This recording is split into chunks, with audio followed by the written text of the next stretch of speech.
Christian McCaffrey, get the ball to Bijan. This is what you're hearing from not only the mouth of Bijan Robinson, but his head coach. Raheem Morris talking about his running back, saying, get the ball to Bijan as much as you can. It is music to our ears, and maybe it increases his ADP to number 4 or 5 overall, maybe 3 or 4 overall, versus what it has been number 6 overall. But we don't care. We're here for it. We'll pay for it. We'll pay the price if we need to. Bijan to the mother freaking moon. It's happening. It's happening right before our very eyes, ladies and gentlemen. It's going down. AR5. We've got Joe Burrow. We've got Travis Kelce. We've got Jamar Chase. We've got news galore. The Fantasy Football Show begins now. Live from the FantasyFootballShow.com studios. It's the Fantasy Football Show. Live! Monday through Friday, 8 p.m. Eastern. Smitty is also live whenever news breaks. From the FantasyFootballShow.com news desk, here is your breaking news. So, Calvin, I'm going to get to your super chat in a second. Let me just get through a few pieces of the news, at least the first couple things, and then I'm going to Calvin or any other super chats that are coming in. File them on in, answered in order in which they're received. We're sitting here watching what we wanted to unfold last year happen this year. We were all very excited about Bijan Robinson. We all thought this man could have produced number 1 overall running back numbers. We were not wrong. I was not wrong. You were not wrong. And even in the most nightmare type situations you could dial up or draw up, you couldn't find a better producing running back in this environment and situation. This 215 pound, 5'11" monster right here ran the ball for 976, 4 touchdowns, 487 and 4. He had 1463 and 8 tutties in 2023. Running back 9, like in the most disastrous type of situation. We knew he was going to be what he's going to be this year, last year, but they didn't allow him to be the monster he wanted to be. He's going to be it this year. He's going to be RB1, and he compared himself to Christian McCaffrey and his own coach, not to mention saying, get the ball to Bijan. And in the simplest terms, he said, quote, get the ball to Bijan as much as you can in as many ideal situations as you possibly can. Raheem Morris. Then he went on to say the following as well. If we can get anywhere near the great player that Christian McCaffrey is, I think we will all be pretty excited. And this is off the back of the comment that Bijan made where he said, they're going to use me a lot like Christian McCaffrey down in San Francisco. And in response to this, because this kind of just happened, Bijan had a lot of comments. He's so humble. He didn't really flex upon what Raheem Morris said. He merely just reiterated he's a team player, etc., etc., etc. I just do whatever it takes, Bijan said. And he's going to do whatever it takes this year, I can guarantee it. As long as he stays healthy, which that part I can't guarantee, but good God, this guy has the talent. He has the talent. He's the most magnificent running back in the National Football League right now. And quite honestly, if we go back to my running back rankings, there is a world where this redraft ranking comes true. Finally. We had this last year. I'm not gonna sugarcoat it. Anybody new to my channel, I thought this was gonna happen last year. I wasn't really alone, especially inside my community, but I'm not ashamed of it. It was a misfire. We fired a blank early. Running back 9, I still didn't lose leagues because of it, and a lot of you did not. Anybody that drafted Bijan at 4, 5, 6, expecting running back 1 overall value, I won a ton of leagues using that formula. I just had to have other people step up. Kyron step up. Other players step up, and they did. Okay, running back 9, you're not losing leagues over getting running back 9 value instead of running back 1, but we're getting it this year. And these are my redraft running back rankings for 2024. There's a video up for this. This is not after the news. We had Bijan 1 anyway, but a lot of you might still take McCaffrey. And as you probably should. If you get the 1 overall pick in a best ball draft, Underdog Fantasy, promo code Smitty. I'll drop the link in the live chat. We draft at midnight, so if you want to be a part of it, just make sure you hit this link right now. I'm dropping it in the live chat. There you go. Boom. Boom. There it is. If you want to draft with us during the midnight streams, hit that link and play Underdog Fantasy, but you're not going to draft Bijan at 1. It's stupid to draft him at 1. If you play enough best ball drafts, take your shots at other players at 1, 2, 3. Take Bijan near his ADP. His ADP is around 6, 7 overall. 5. It'll probably climb to 4 or 5 with this news today. I imagine a lot of knee-jerk Jerry's are going to be out there drafting him at 4 and 5 now because of this news, because they can't think for themselves and they have to hear something in order to predict something. But here's where we stand right now. Bijan Robinson, what's my projection? We've gone over this several times. My projection is the moon. My projection is this man scores a crazy amount of touchdowns to the tune of, I don't know. I mean, right here we have 12. I'm projecting 12 rushing touchdowns. I'm projecting 5 minimum receiving touchdowns. That's at least a 17 touchdown season. 15 to 17 total touchdown season out of Bijan. We're talking about 2,000 total yards. I think bare minimum 1,850 total yards. I think bare minimum 75 to 80 receptions. You can easily eclipse that. That's running back 1 numbers. That's running back 1 right there. So, you do what you want. I know what I'm doing. Hi, my name is Bijan Robinson. I like long walks on the beach. And, well, I also like scoring.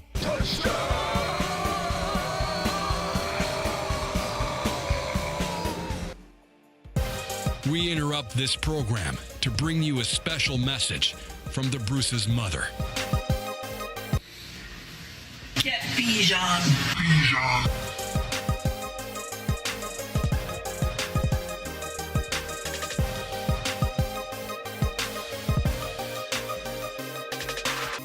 Your Bijan card has been revoked. We're revoking Bijan cards. Anybody that runs their mouth about Bijan in a stream, we take away your Bijan card. Your Bijan card has been revoked. But Smitty, I mean, you said he was going to do this last year. What makes you think? What do you mean, what makes I think? What makes me think Bijan's going nuts? You know, I get that question once a day. What makes you think Bijan? Are you paying attention? Do you even know what's going on? Do you even own a football? If you don't own a football, if you don't have a football handy, where's... There it is. Thank God. If you don't have a football handy, you should be ashamed of yourself. I'm taking away your Bijan card. Your Bijan card has been revoked. If you don't carry a football around throughout your house, I'm taking away your Bijan card. Your Bijan card has been revoked. There are people that actually say to me daily, what makes you think anything's going to change? As if they don't even pay attention to news or no football at all. Look, Arthur Smith was the reason this didn't unfold the way it should have. We all know, even in that offense with Ritter, Bijan would have been running back 4 or running back 3 at the very least. There were several games he was barely used. There was the headache game. There were so many reasons he shouldn't have even finished running back 9 in fantasy football. Running back 9 is pretty impressive given the wasted games we got out of Bijan because of Arthur Smith and how everything was handled. That alone puts Bijan in the top 5. Getting rid of Arthur Smith, even if the team had Ritter as the quarterback, would have put Bijan Robinson inside the top 5. And now all of a sudden, you give him Kirk Cousins. Now you give him Penix Jr. You give him the most secured up QB room in the NFL. Bijan's going to Saturn, and there's nothing any of you can do anything about. And these two teams, the Smitty bunch, the Cardinals, the Falcons, look at them.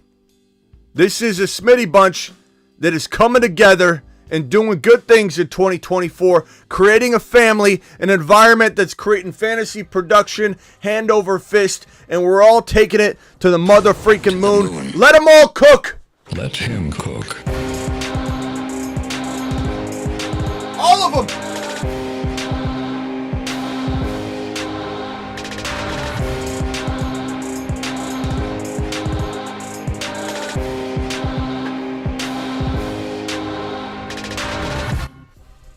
America. Today we're rocking I haven't done this in a while, the cream soda. Good God, is the cream soda underrated or is the cream soda underrated? The A&W, I'm fine with Bargs. I'll do either one. Cream soda to the moon. Cream soda is going to be a staple. I remember we did this in the very early days. Anybody that was with me from the beginning 5 years ago, we had a little cream soda break where Smitty taking a cream soda. We haven't done this since probably back then. But I'll tell you, underrated the cream soda. We're doing it live. Let's go into some of this other news. Appreciate everybody being here. We'll talk about it in a minute again, I'm sure. But anybody that doesn't understand that Bijan's on the rise, anybody that doesn't understand that Bijan could be better than Christian McCaffrey this year just because you want to be like, I'm a non-fan, or I've got goggles on, or, I'm going to draft Christian McCaffrey until he falls off, which is a fine strategy. I'm not against that, but at some point you got to be predictive. At some point you got to be like, okay, I might be jumping a year early, but it's better than jumping a year late. Why? Let me answer that question. Why would it be better to jump a year early than a year late? Does anybody know the answer? I'll tell you. Because if you jump a year early, guess what you're still getting? Breece Hall or Bijan or a running back that is not going to fall off due to being older.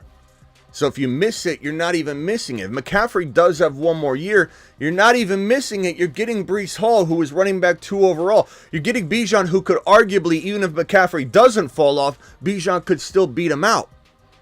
So answer the question. Why would you want to draft McCaffrey, even one in some cases, like over and over and over? One league I want to, for sure. I want to own McCaffrey. I don't want to be a part of not watching him have one more last hurrah. But if I had 3 leagues at 1.1, I'm taking McCaffrey in only one of them. I will not take McCaffrey in 2 of the 3 leagues. Only one. Because of the fact of what I just said. You don't have a shot at getting burned necessarily. I mean, anybody can get hurt. But if McCaffrey, if you're a year early, you don't lose. If you are wrong and you draft him and he does go downhill, you're done. So it is what it is. Anthony Richardson says it's easier to play in the NFL than to play in college. And all I got to say to that is, okay. Who am I to argue? Who am I to argue with Anthony Richardson? Now, before somebody gets all upset and goes, Smitty, how can you say that? Such a clown thing to say. What he ended up clarifying and what he means, and I totally respect what he's saying. And I like what he's saying. Anthony Richardson's basically saying, hey, Smitty, let me put this on the screen here. Let's grab this sucker and go over. There we go. What he's basically saying is that in college, he had to do it all himself. So it was drop back. Oh, Bozo over here doesn't know what he's doing. Bozo over here doesn't know what he's doing. You ran the wrong route, kid. Just go long. And then he goes, F it. Let's take care of it myself. And boom, he goes off to the races. He had to do everything by himself. He couldn't trust anybody. His clarifying comment was that nobody could carry the team. He had to kind of do it all himself. The reason it's easier for this man in the NFL is he drops back, and Pittman knows what he's doing.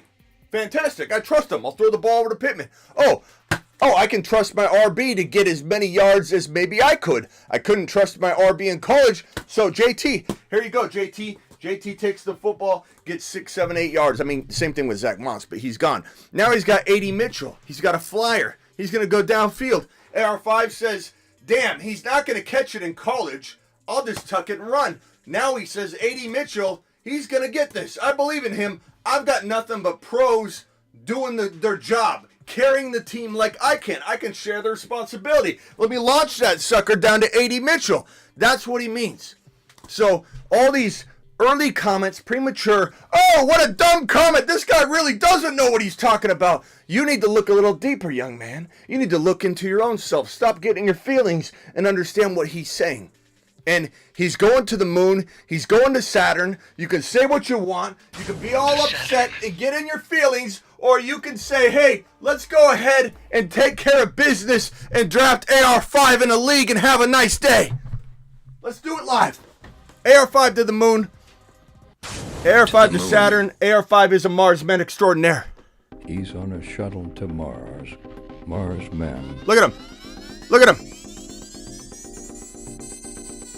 Loads dropping and spinning aimlessly in space. There are 2 5s? KD5? AR5? There can't be. Oh no. They're gonna cross streams.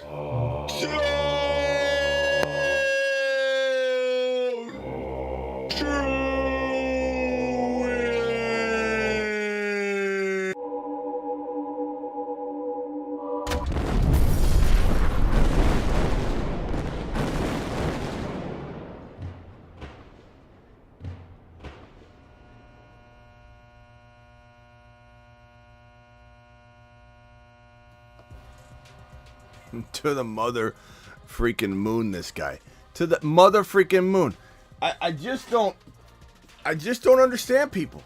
I don't understand people. This is Overcome says nice. Mountain Dew Baja Blast. Okay, Prime. I see what you're doing there. I see what you're doing there.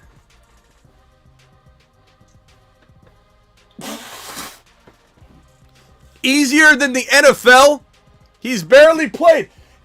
Herbert, when do you become a hater? Like, what are you talking about, bro? Look at your own team. Look at your own coach. And what in the hell this guy's talking about half the time.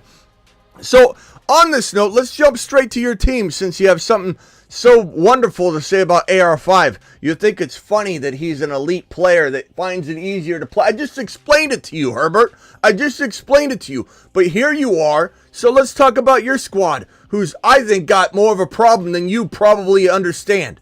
Harbaugh comes out, and good God, this guy. Look, I'm sorry. I know a lot of people love Harbaugh, and they think Harbaugh is the best thing since sliced bread. Oh, here's the comment you get. You just won a natty. He just won a national championship. Who are you to question what he's doing? Do you really think you could build a better team than Harbaugh? Oh, Smitty. You couldn't possibly think you know more than Harbaugh about building a team. Maybe I don't know how to coach a team as well as Harbaugh. Of course, that's fact. I'm not an idiot. But do I think I could have built a better team than this guy? You bet your bottom dollar. You think I like what he's done? You think he's made his team better? He hasn't. He's dismantled this thing. And every word that comes out of his mouth is some weird story. You ask him what time it is. Funny story is time. They used to not have clocks back in the day, so they look at trees. And if a tree was talking to you, you knew it was past noon. This guy's talking like there's some sort of fable that he gives you every time you ask him a question. And before you act like, oh, everybody loves him, I feel like I'm the only one talking about this. I feel like I'm the only one questioning what in the hell's going on in LAC. Everyone's giving him a blank check to do whatever he wants because he just won a natty. We've seen coaches come over. I don't care if he coached in the NFL before. It's been a while. We've seen coaches come over from college and miserably fail. And it doesn't matter that he's been here before. His Niner players even said this on record, that they got tired of his rah. And college players only get a dose of him for 2 to 3 years on average. So by the time they get worn out by the Harbaugh way, they're gone. But in the NFL, it's different. Guy has numerical seating, assigned seating. You can't even sit in the locker you've been sitting in for years. You got to be in assigned order now. He's taken away all their identities in that, and it's all college football now. And you might say whatever the hell you want about Harbaugh. It's natty. He's doing this, Smitty. You don't know what you're talking about. You can't. Why would you know more than... Why would I be doing what I do if I wasn't here to critique and tell you what I think should be done? I wouldn't be here doing what I do. Yes, as arrogant as that sounds, I believe I could have built a better team. And I challenge any one of you to call in on the phone line and tell me I'm wrong, because I'll tell you the team he would have built. I would have built. I would have brought in Derrick Henry, I would have brought in Saquon Barkley, or I would have brought in Josh Jacobs. I would not have got rid of Keenan Allen for a ham sandwich because he wouldn't take a pay cut. God forbid, he has one of the best seasons he ever had. He doesn't want to take a pay cut. Look at him over in Chicago trying to catch hospital balls from Caleb Williams. And everyone said in the comments of my video on Instagram, it was his fault. He should have took a pay cut. Why should he take a pay cut? Because he comes to town and says everybody's a number now. No one has a last name. Everybody's just a guy. We just need a guy. We just need a Gus Edwards, Gus Bus. We don't need a Derrick Henry. We're going to be one of the best running teams in the league, but we don't get a running back? Let's go borrow some running backs from our brother. Let's call him up. Hey, bro. Hey, broski. Yeah, can I have 2 RBs?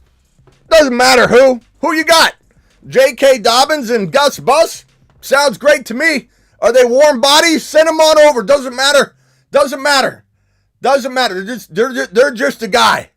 Yeah, they're going to sit in numerical order no matter what happens, so doesn't matter how good he is. Derrick Henry, too big of an ego.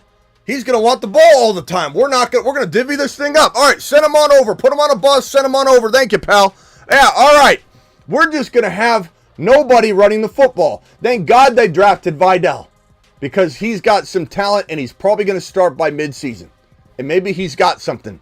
And I do like him. But getting rid of Keenan Allen, letting Austin Ekeler go, letting Mike Williams go, bringing in no neighbors, we'll draft an offensive lineman, which everyone said I was crazy when I said Harbaugh's drafting, he's going to go either Joe Alt or another offensive lineman, and everyone said I was nuts. Look, they just got rid of Keenan Allen, they're taking neighbors. And then slowly but surely started making these weird comments like, well, it all starts with the offensive line. Which no one's saying it doesn't. Okay? No one's saying he doesn't know how to build an offensive line. I'm not a moron, or at least I'm not a total idiot. But what I do know, what I do have is a particular set of skills I've acquired over a long career, skills that make me a nightmare for someone that wants to challenge my anti-Harbaugh rant. In Harbaugh, I will tell you right now, is not building the most optimal team. He's not. You could say whatever you want. He just drafted Joe Alt. He can't even use him. He's got to move him to the other side. He doesn't even fit the position of need. And now you're going to make him learn a new position. And what good is that? Not saying Joe Alt won't do it, but this is wild. This has been wild from the jump. He's been letting players go left and right. I could build a better team right now. Maybe he coaches it better, of course. I'm not a moron, like I said. Just kind of a moron. I would have brought in Derrick Henry. I would have kept Keenan Allen. You could have drafted McConkey. Maybe you still draft Joe Alt. Maybe you don't change a single thing that Harbaugh's done. How's that? Don't change a single draft pick he made. McConkey, Joe Alt, maybe it works, but I would have brought in Derrick Henry on pennies on the dollar. I would have either kept Ekeler and done that, brought in Josh Jacobs, and don't tell me it costs too much money. Running backs make kicker money. Why he didn't draft neighbors is beyond me. Why you don't coach up the offensive line versus draft Joe Alt, who you can't even use. You don't know how he's going to respond moving positions. You're going to draft Joe Alt and move positions? What's wrong with you? And then today, he says this. Justin Herbert. And I said, am I the only one questioning what's going on in LAC? And I'm going to get Charger comments galore. He could play tight end.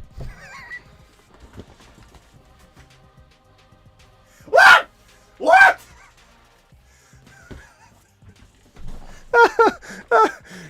What do I think of Joe Herbert? Look, Herbert could play tight end here. He could play edge rusher.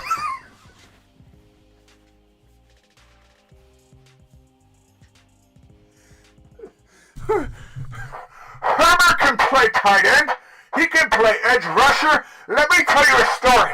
When I was a young boy, I'd go to this well, and I'd look in the well. There'd be no light at all. And I'd climb down in the well, and there'd be this much water. I'd submerge myself underwater, and I'd try and breathe. And if I could breathe, I knew I'd be okay. So I kept trying. I'd choke, but I kept trying. One day I could breathe underwater. And then I thought this was going to be good. I know what I want to do. I want to coach people in life. And I want to take away everyone's seating and make it numerical. So there's no more me or you. We're a team. Everybody's a team. Let's all go get in the well. And let's drink the water.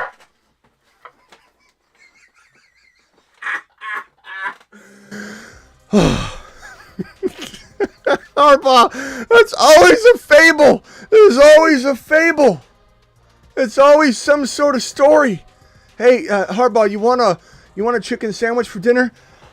When we're running late, we got some practice film to watch. Let me tell you a story. Once there was this chicken. My mother raised it from a little tyke into a bigger chicken. And once we were going to slaughter it, it started to talk to me. And it said, "Get in the water." Anyway, Harbaugh says, Herbert could play tight end here. He could play edge rusher. I find myself sitting at my desk at times and I...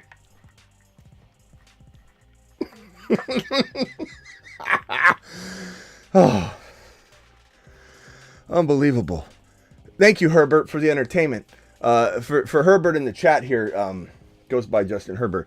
Always clowns on everything for some reason. Herbert, I like you, pal, but like you're talking about, you have the nerve to talk about AR5.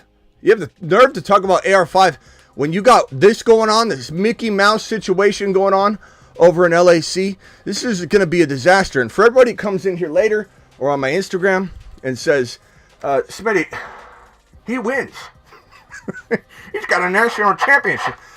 No one's saying that he can't do it, but it's going to be nasty.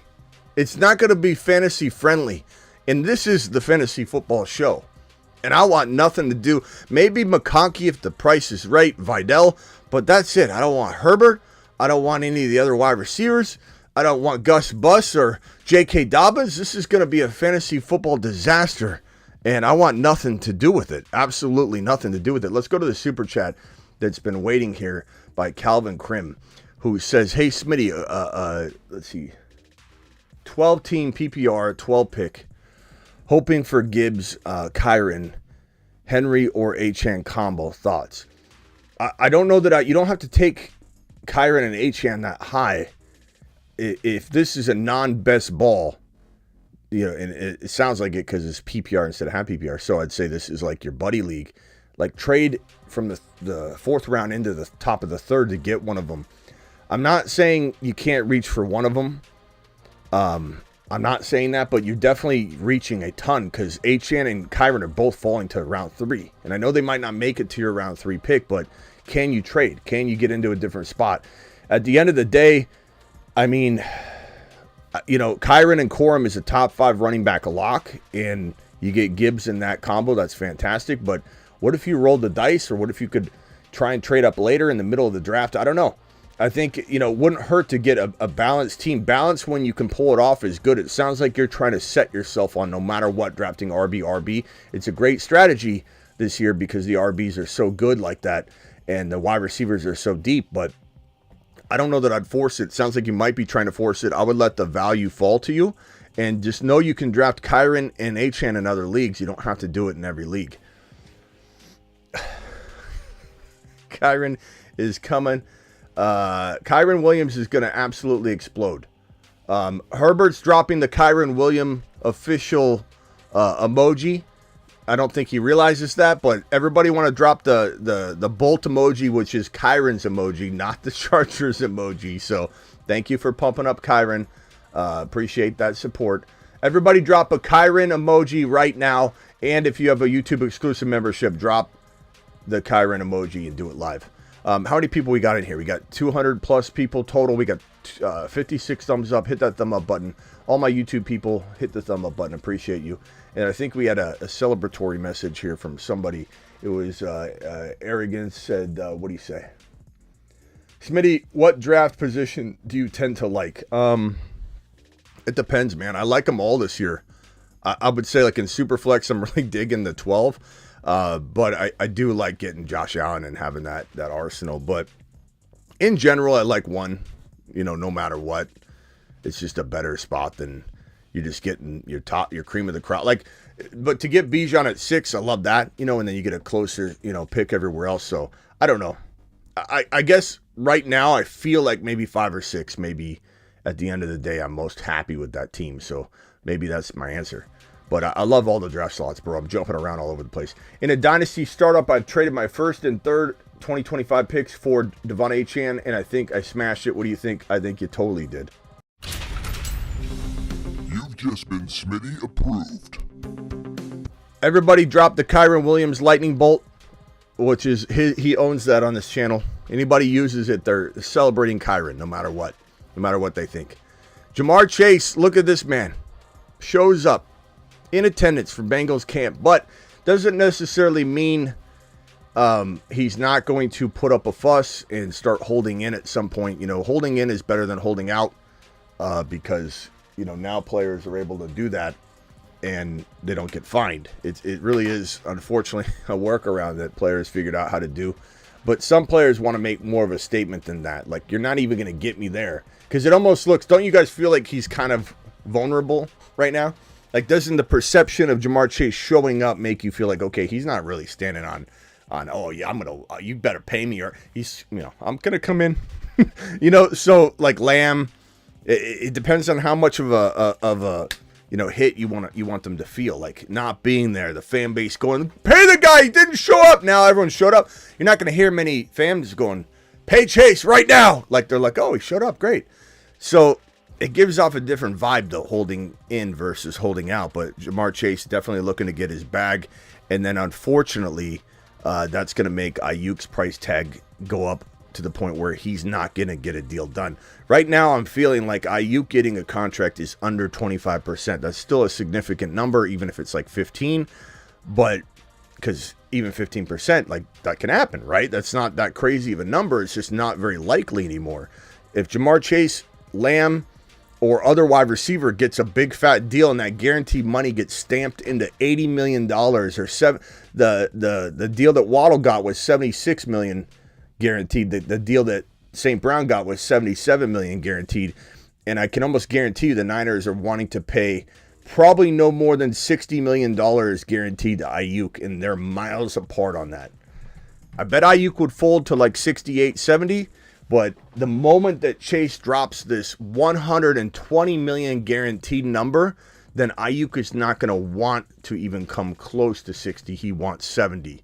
And he wants 30 mil a year. So if Jamar Chase gets 35, and he gets 120 guaranteed, then all of a sudden Aiyuk wants 31.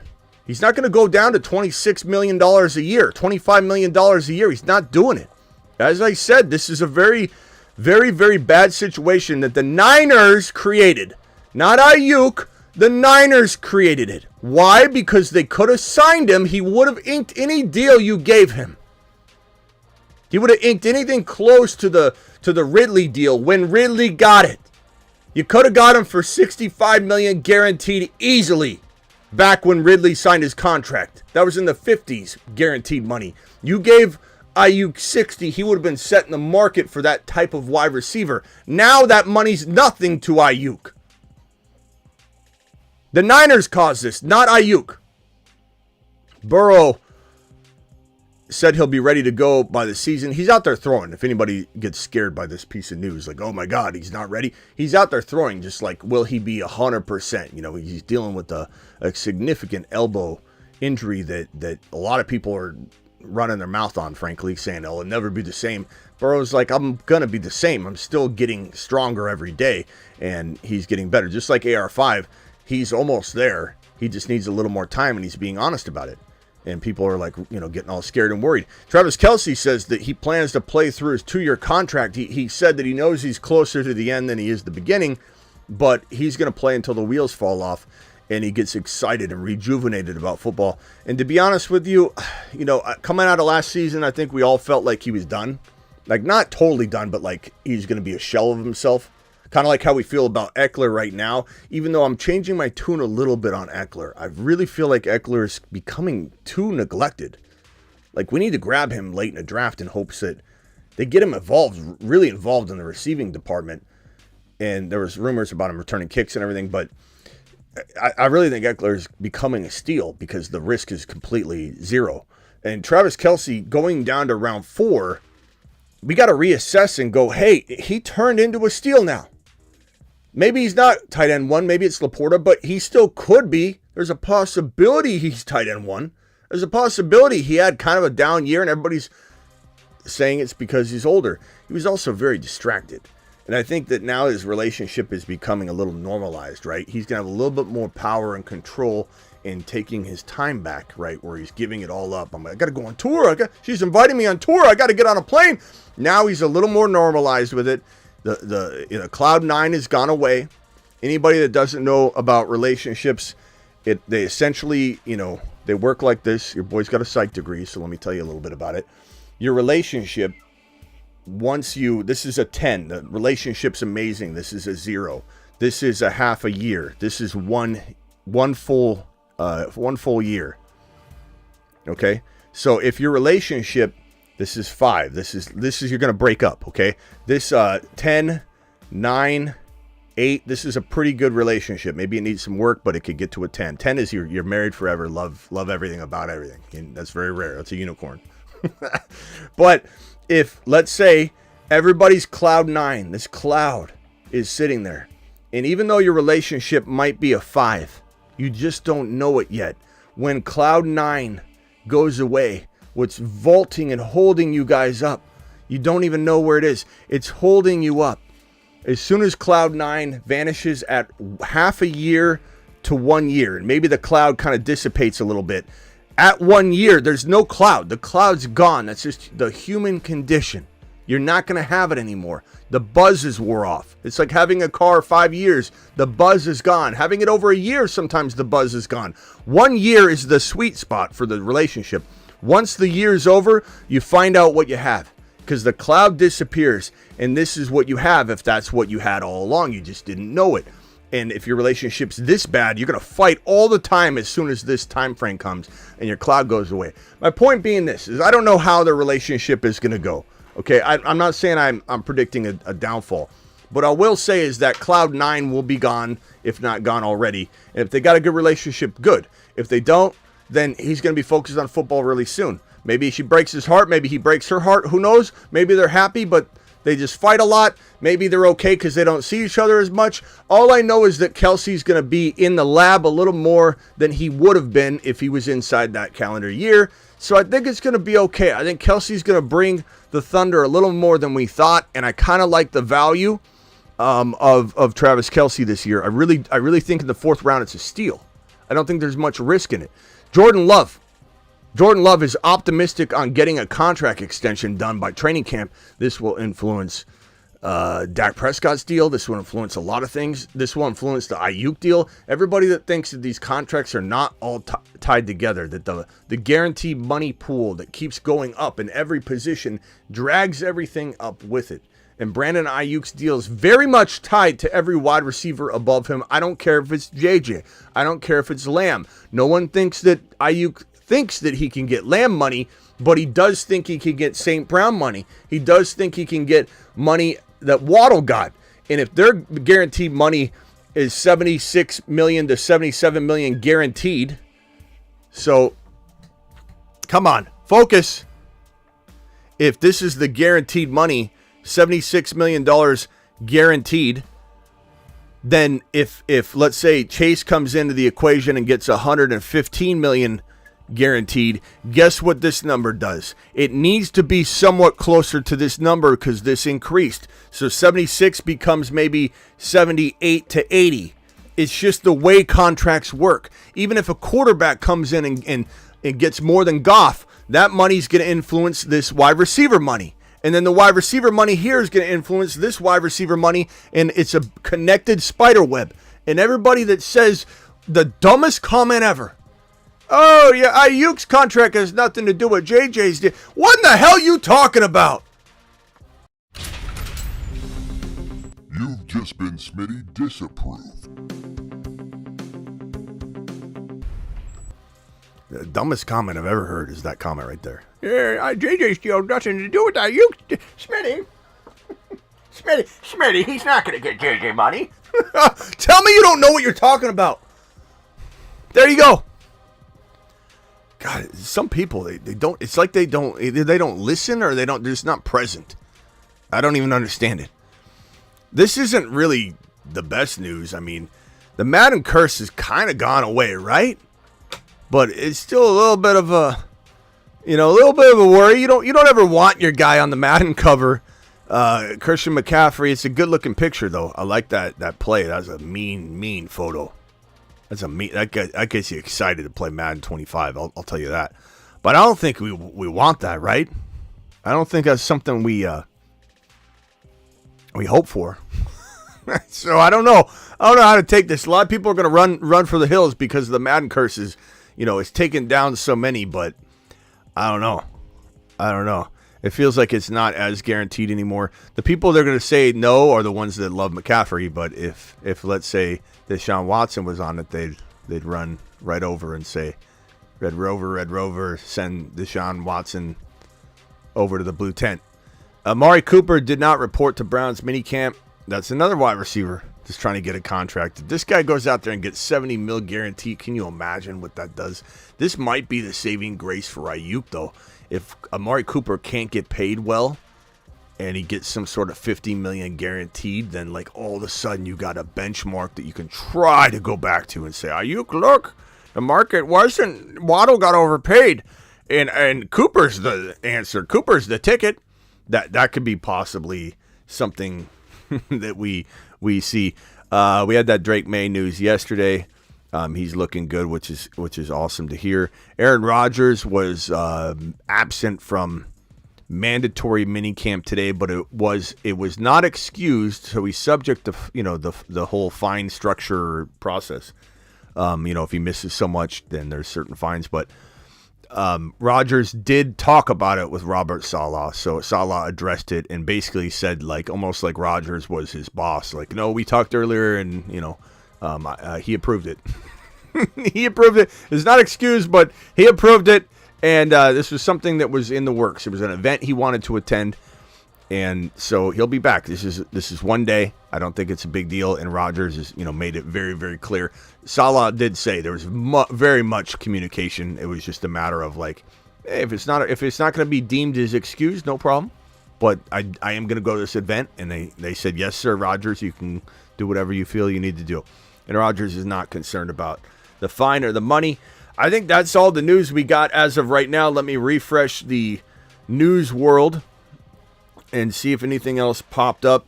Christian McCaffrey doesn't believe in the curse. Bijan talking with the I believe this is with the, who is that with? I want to say like the NFL guys talking about the quotes from his coach. More on the Harbaugh thinks that Herbert could play tight end. People, like, no one's dumb enough to think that he's saying that. He's not saying Herbert's going to play tight end. No one thinks he's playing edge rusher. But just like it's a meme right now that Herbert could play tight end. Herbert's a tight end. Herbert could play edge rusher.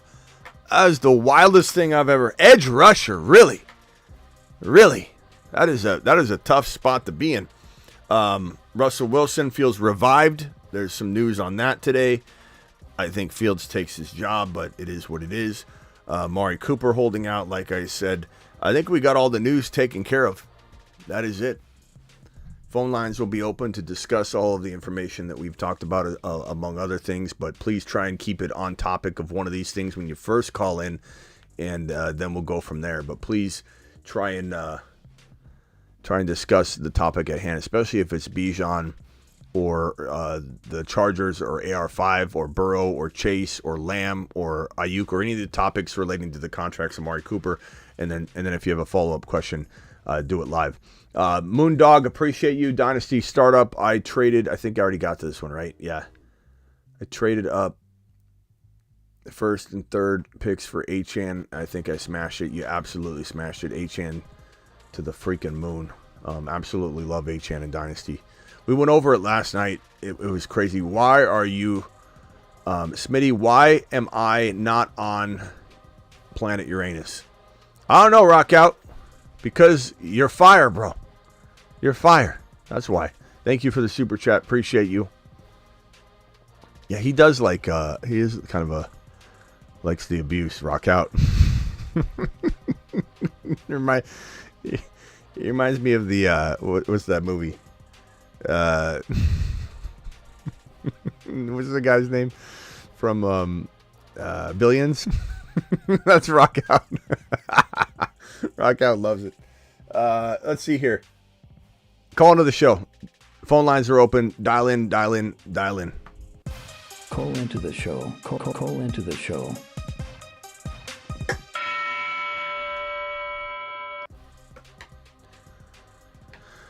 Oh boy. What a day.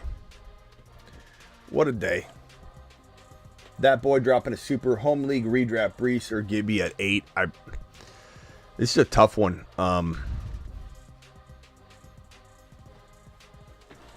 I mean, here's my redraft rankings. I mean, that tells you right away what I'm thinking, bro.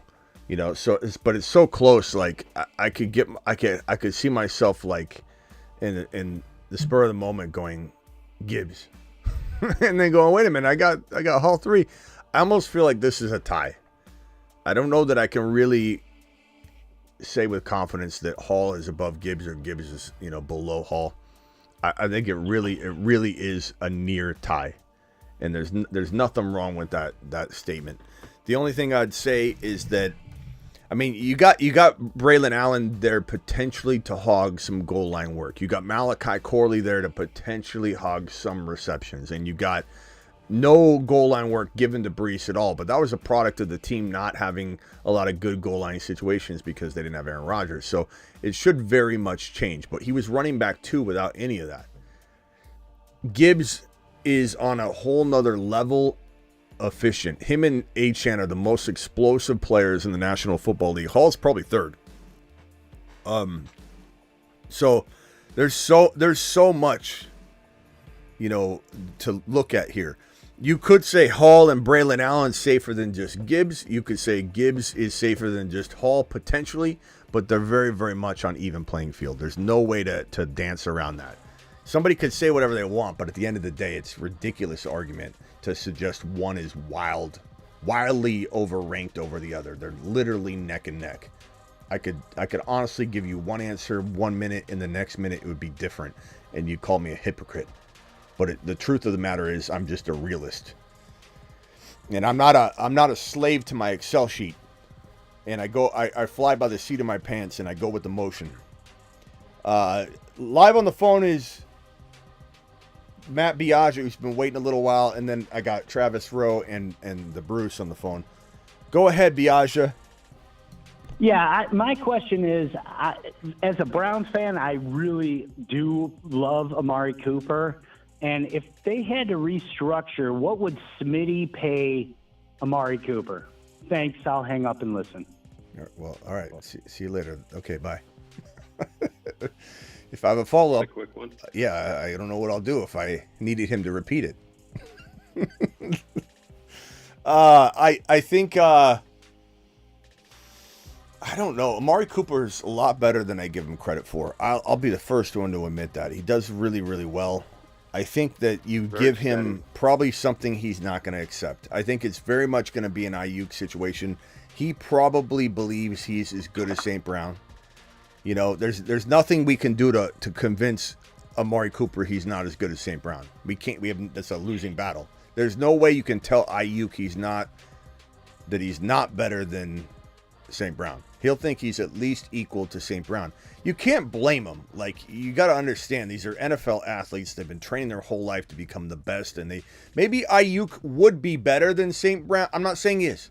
He's not. I'm telling you, my opinion is he's not. But maybe we don't know what Aiyuk would be if he was shoved into that situation, and St. Brown was shoved into, a situation where they underutilized St. Brown, because Aiyuk was not asked to catch as many footballs as St. Brown. But unfortunately for Aiyuk, the Niners don't need him to catch the balls as St. Brown catches, so they want to pay him accordingly. And Aiyuk saying, pay me like I want to be paid, pay me like the guy that's being asked to do more work. It's not my fault you're not using me, and on we go. That's why we're sitting here waiting, because they're so far apart. Amari Cooper is nowhere near St. Brown. Nowhere near. But in his mind, he probably is. So we're probably not making a deal happen. But I would say, personally, Ziggy, how old is Amari Cooper? Personally. Amari Cooper is 29 years old and was born on June 17, 1990. Oh, God, he's turning 30 years old this month. 6 days? Yep. I'm letting him walk.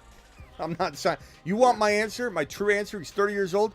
If I need to, I'll franchise tag him. I don't know if he has a no franchise tag clause. I'll have to look at it. But I don't think he does. If he does, who cares? I'm not giving this man a even $40 million guaranteed deal. Bye-bye. It was nice knowing you. You're turning 30 years old this year. Cooper Kupp turned 30 years old last year, and everybody's deathly afraid of him this year. You think I want to have anything to do with Amari Cooper on a long-term deal? See you later. I love you, pal, but... I think the Browns are thinking that. Yeah. I think the Browns are thinking the same as you because they just signed Judy for 3 years, $52 million with 41 guaranteed. Yeah. All right. So... Yeah, I feel the same way. Yeah. Travis, what else you got? You can go to whoever else is on the phone first. I think it's only the Bruce. Bruce. Bruce, you're loose, baby. Do it live. Hey, Smitty, I got a question for you. All right. With all this, with the guy talking about Herbert, Harbaugh, all this talk about Herbert, do you think they're going to try to use him in like a Taysom Hill-like role then? Or do you think he's just... No, no, he's not. He's not using him as tight end. Bruce, you're funny, bro. He was just saying how talented he was. He's not actually trying to think of ways to use Herbert as edge rusher or tight end. He was just merely saying, he just said the physical talent is there, that this guy could be an edge rusher on our team. He's so talented, he could be the tight end.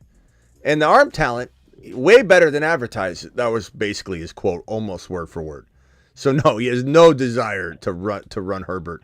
But it just goes to show how oblivious he is to like the world he lives in. And if anybody wants to defend Herbert, I'm fine. I'm not going to get mad at you. I don't even need to like go at you. Like you have your own opinion, that's fine. Not a big deal. And you can throw national championship in my face over and over. You can throw his success in my face. You can throw he was a coach in the NFL before Smitty. You can throw all that in my face. I don't care. I mean, you could throw Bill Belichick stuff in my face last year, and there's still reason to move on from Bill Belichick. Like, let's not act like somebody's immune to being off base in a new environment, even if they've been in the environment many, many years ago. If Bruce, if you walked into, when's the last time you went to the mall?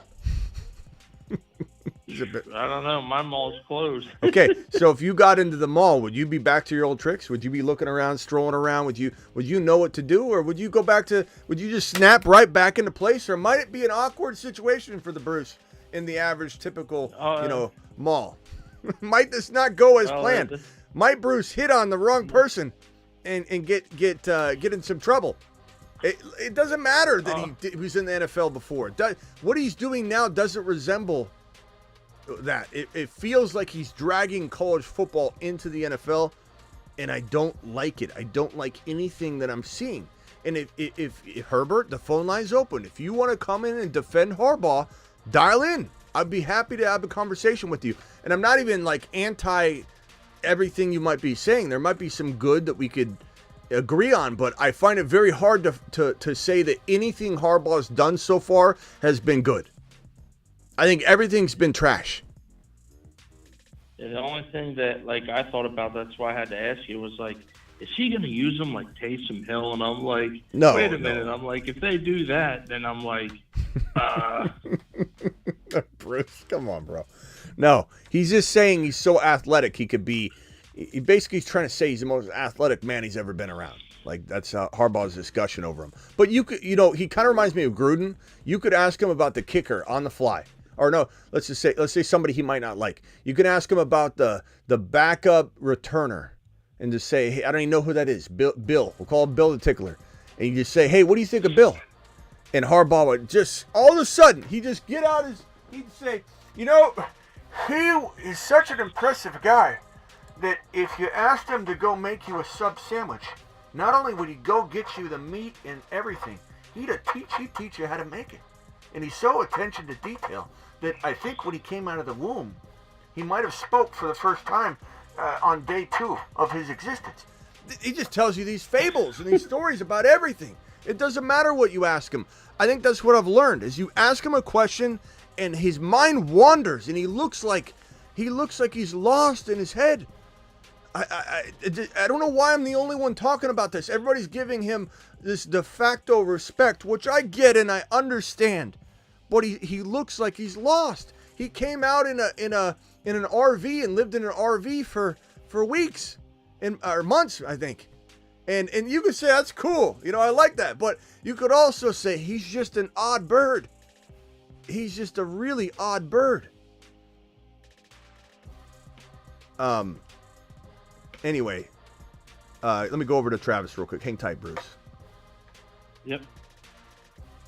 What's up, Travis? I was just calling. One of the things I was calling for was, I know it won't happen with Underdog, but do you think as we get closer to the season, if the Bijan hype keeps building, do you think he could start pushing CMC for the number 1 like ADP in redraft leagues? Like, not in best ball, but just your regular Yahoo, ESPN. Yeah, I mean, redraft. Let's say, where is he at on like ESPN or? I mean, we know where he is on. I'm best. not sure. That's why I asked. Yeah. The problem is though, you go into like an ESPN mock draft or a sleeper mock draft. They're ghost towns. Right. So it's like they're computer controlled teams, and I'm sure there's an algorithm and a filter on the data that says that computer teams don't contribute back into the ADP. Otherwise, you're just watering it down with the computer, ADP. But there's also probably something where there's a limiter on it to where, like, if you start the draft, if you begin the draft, if you make 2 picks, then it's going to count that entire draft. Or maybe it only counts all the picks that were created by an actual individual. So let's say they bail after round 4. I don't have control of everybody's mock draft data, but I do know, design and stuff like that, and potentially how they would design the app. But you'd say, like, if I was making it, I'd say, like, so if the person bails after round 4, I'm not going to count the picks 5 through 18 in the ADP data, because then you're just watering it down. You're piling more bad data on, and there's just no way to change it. Yeah. So even if this is the case, then you're talking about just nothing but the CPU ADP being kind of unaffected and kind of remaining the way that it was inputted from the beginning, and not much is altering it. So I don't know. It's kind of weird. It's hard to know. Like, if you do a mock draft on a ESPN, you might get a different ADP or a different suggested rank. You might get a different outcome. You might draft a different team and say, oh, Smitty, I don't like this Underdog ADP you're using because I'm seeing it different. When you go to draft with 11 other people, they probably, even though that suggested rank might influence them a little bit, they're probably not drafting Achane in round 5 if that's where you're seeing him on ESPN. He's going to get taken earlier. Right. Someone's going to be smart enough to go do it. Donnie says CMC Madden cover curse. Bijan running back 1 now. A lot of people are going to feel that way. So to answer Travis's question, right now I would say Bijan in round 1 is probably going at 1.5 to 1.6 on average across all platforms if I had to generalize his ADP. 1.5 to 1.6. The problem with today's news, everyone is reporting on it. Everybody's got something to say. This isn't something that, like, somebody said we thought it would affect it and no one's picking it up and it just kind of got brushed under the rug. This is something that we're hearing a lot of people hype up. There's a lot of people that probably, steal from this channel. And they're gonna be putting them on their stolen rocket, because now everyone's using rockets and things on their shows because they can't think of their own ideas. But we'll probably see him climb, if I had to guess, into the 1.3 to 1.5 territory. I would say I don't think he takes CMC spot yet. If Christian McCaffrey gets banged up or something, or there's some sort of magnificent touchdown catch again like we saw with Bijan last year, it's gonna hit different because people know that the coach wants to use him. It's gonna hit different because people know he's got a good quarterback room that's almost unbreakable because they got both quarterbacks. They got the most safe quarterback room in the National Football League in Atlanta. It's gonna hit different. So if he has some one-handed, imagine Bijan running down the field, right? And he has some one-handed catch where he catches it on his fingertips and spins around, tucks it in, and scores a untouched touchdown. He could go to 2 overall. He could go to 1 overall. It's so hard to know, but I think today's news bumped him from 1.5 to 1.6, at least to 1.4 to 1.5, maybe 1.3, but we'll have to see. We'll have to see. Yeah, it's funny. You make a good point with how everybody is covering this. I even saw, I forget what it was now, someone saying,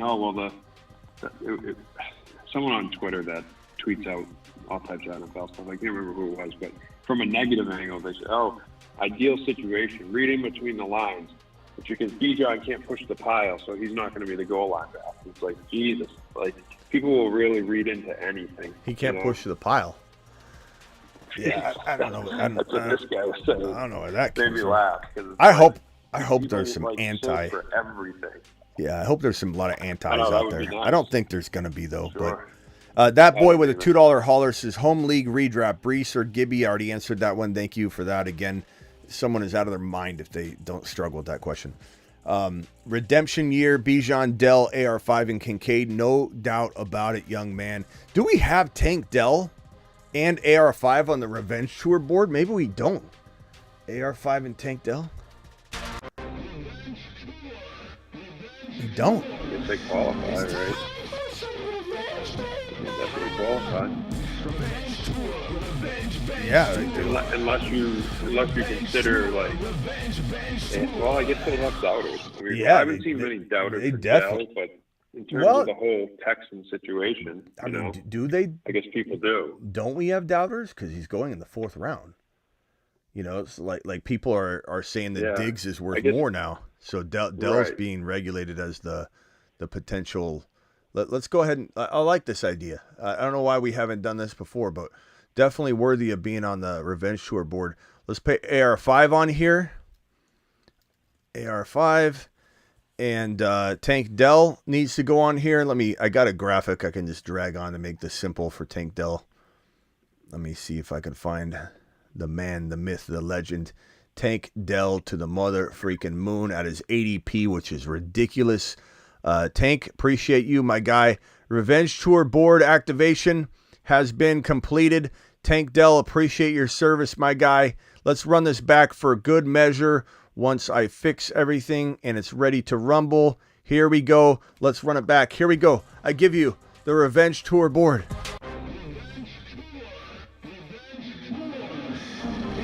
Kyler, Bijan, Kyle Pitts, London, Cousins, the entire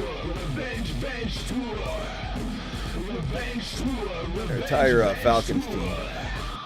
Jacobs is going to have a huge Revenge Tour as well. AR5 definitely. I mean, AR5's getting so disrespected, in my opinion. I mean, look at what Herbert said in the chat.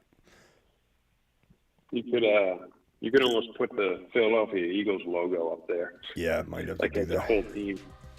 Gonna crowd it up. You're gonna crowd it up, Travis, by just giving me more ideas. Vito says, "What's up, Smitty? I was offered Hollywood for Pickens. Should I decline it? I would take Hollywood. I know you're gonna think I'm crazy.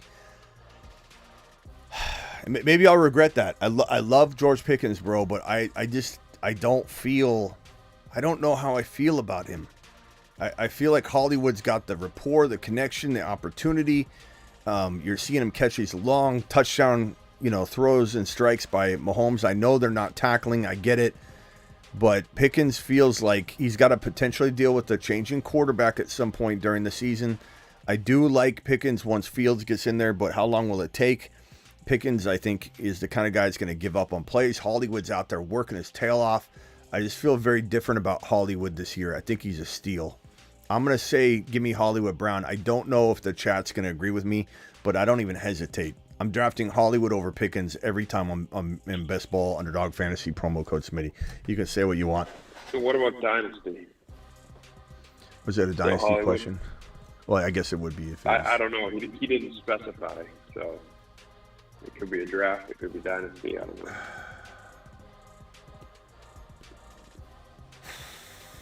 Just figured I'd cover both, Yeah, I would say.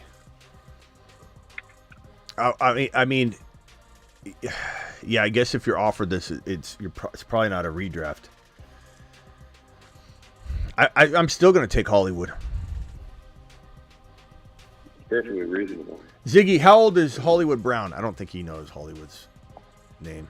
Hollywood Brown is 27 years old and was born on June 4th, 1997. He does. Okay. So he just turned. I'm not quite sure how to help you with that. Ziggy off. You're good. I mean, that's another 2.5, 3 years. I don't know. I'd probably take him. I just think I'm getting that vibe that Pickens is going to crash and burn or be great, and I just don't know that I want to risk it. Give me Hollywood. Give me the 2 years of Hollywood and see what works. I think he's a great pick. Chargers need a good tight end, says Superfish. Appreciate you using your 8-month membership question.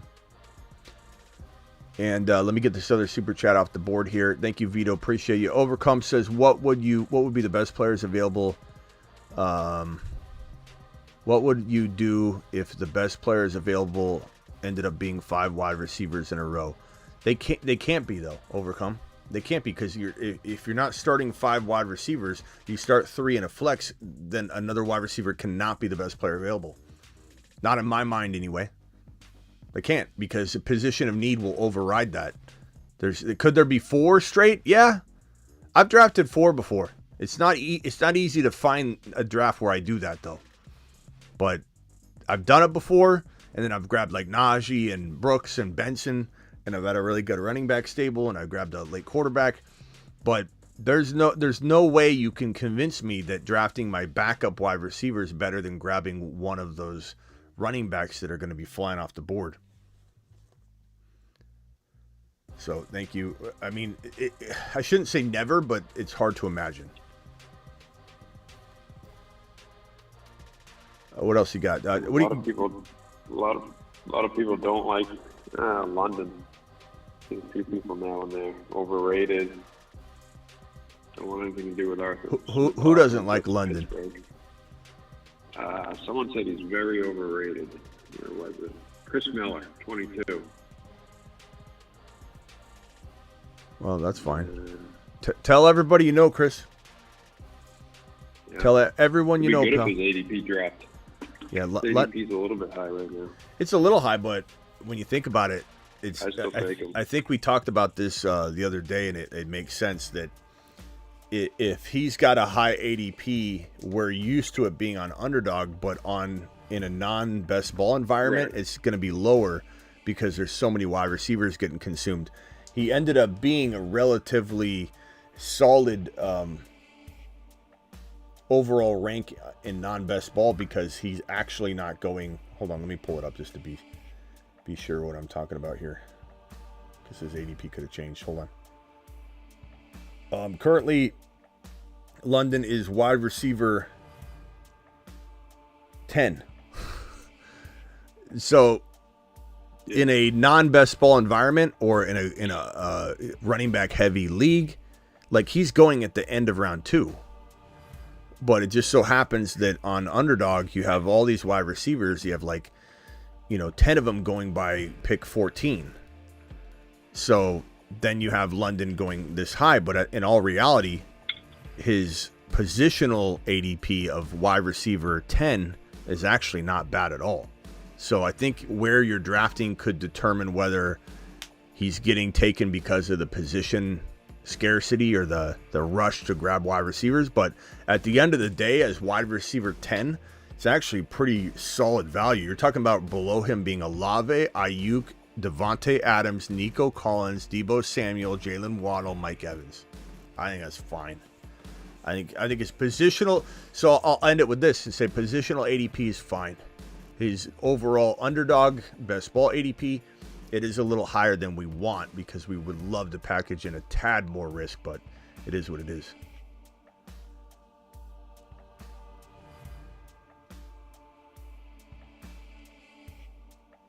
Okay. Hey, Smitty, what are your thoughts on Jahan Dotson this year? Jahan Dotson. I love him, bro. I love Jahan. I don't know how to pronounce it. I just call it Jahan. Yeah, I don't know. Yeah, Jahan Dotson. I love him. I love him. I think this is a revenge tour for him too. Maybe we could put him on there. But revenge tour to the moon. JD5 is going to use him. Jahan Dotson ran wonderful routes. He had good metrics in terms of completing his routes and the data. Everything looked phenomenal. And for those of you, Swaggy and Herbert, you guys running your mouth about Travis telling on you. He's bringing up the conversation. He's trying to get people's questions answered.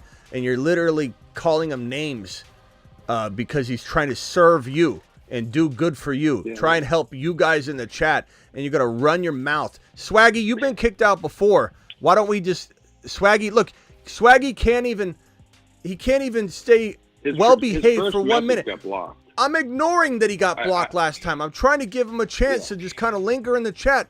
But there he is trying to go at people. There you go, Swaggy.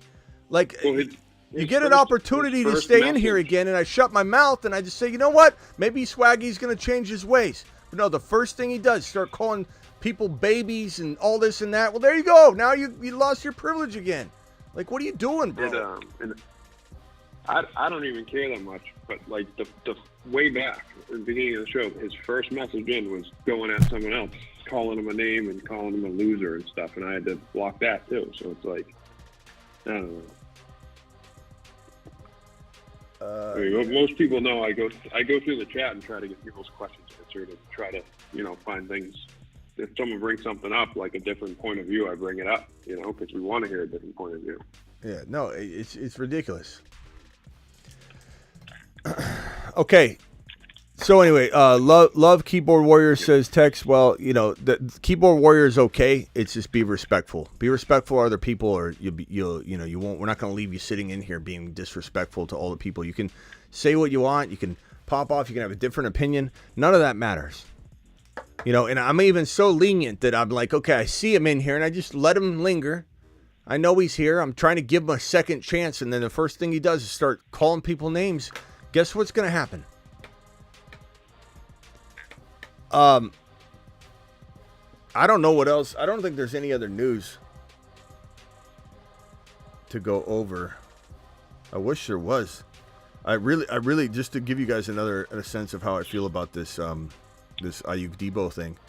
I really, my gut is telling me that one of them's getting traded. One of them's getting traded. I'm not positive. I feel like every day we get further and further away from this deal happening, there's a chance that a team is going to call and the Niners are going to say, I mean, think about it from the perspective of Debo is older, okay?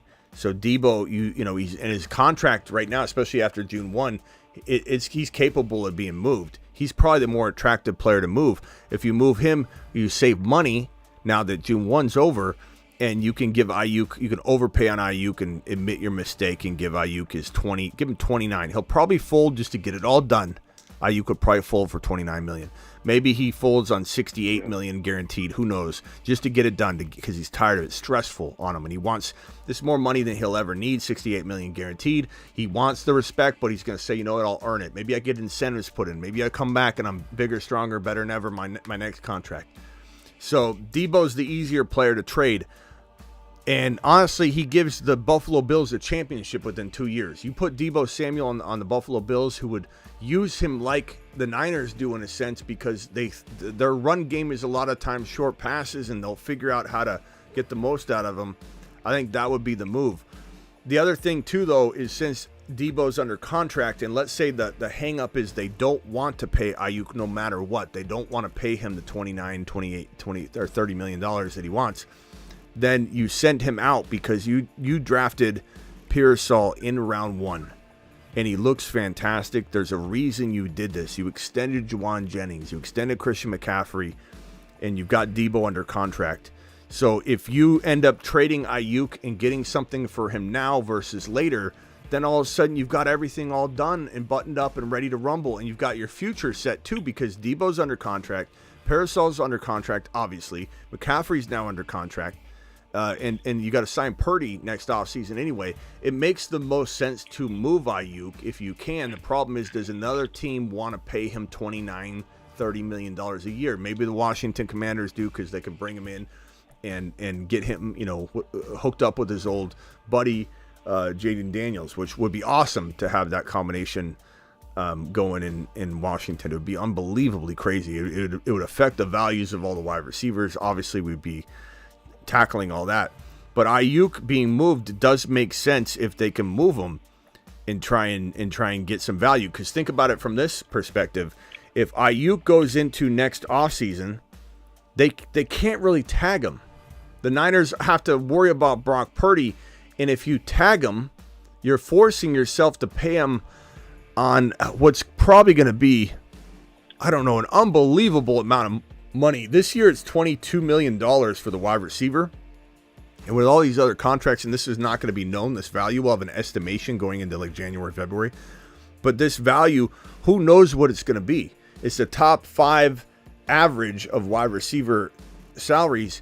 And if you're going to have Jamar Chase, CeeDee Lamb, and JJ all getting 30 plus mil a year, then Aiyuk's going to have a tag that's going to be way beyond the 22. It's going to be probably in the 29, 30. Who the hell knows what the tag number is going to be for wide receivers?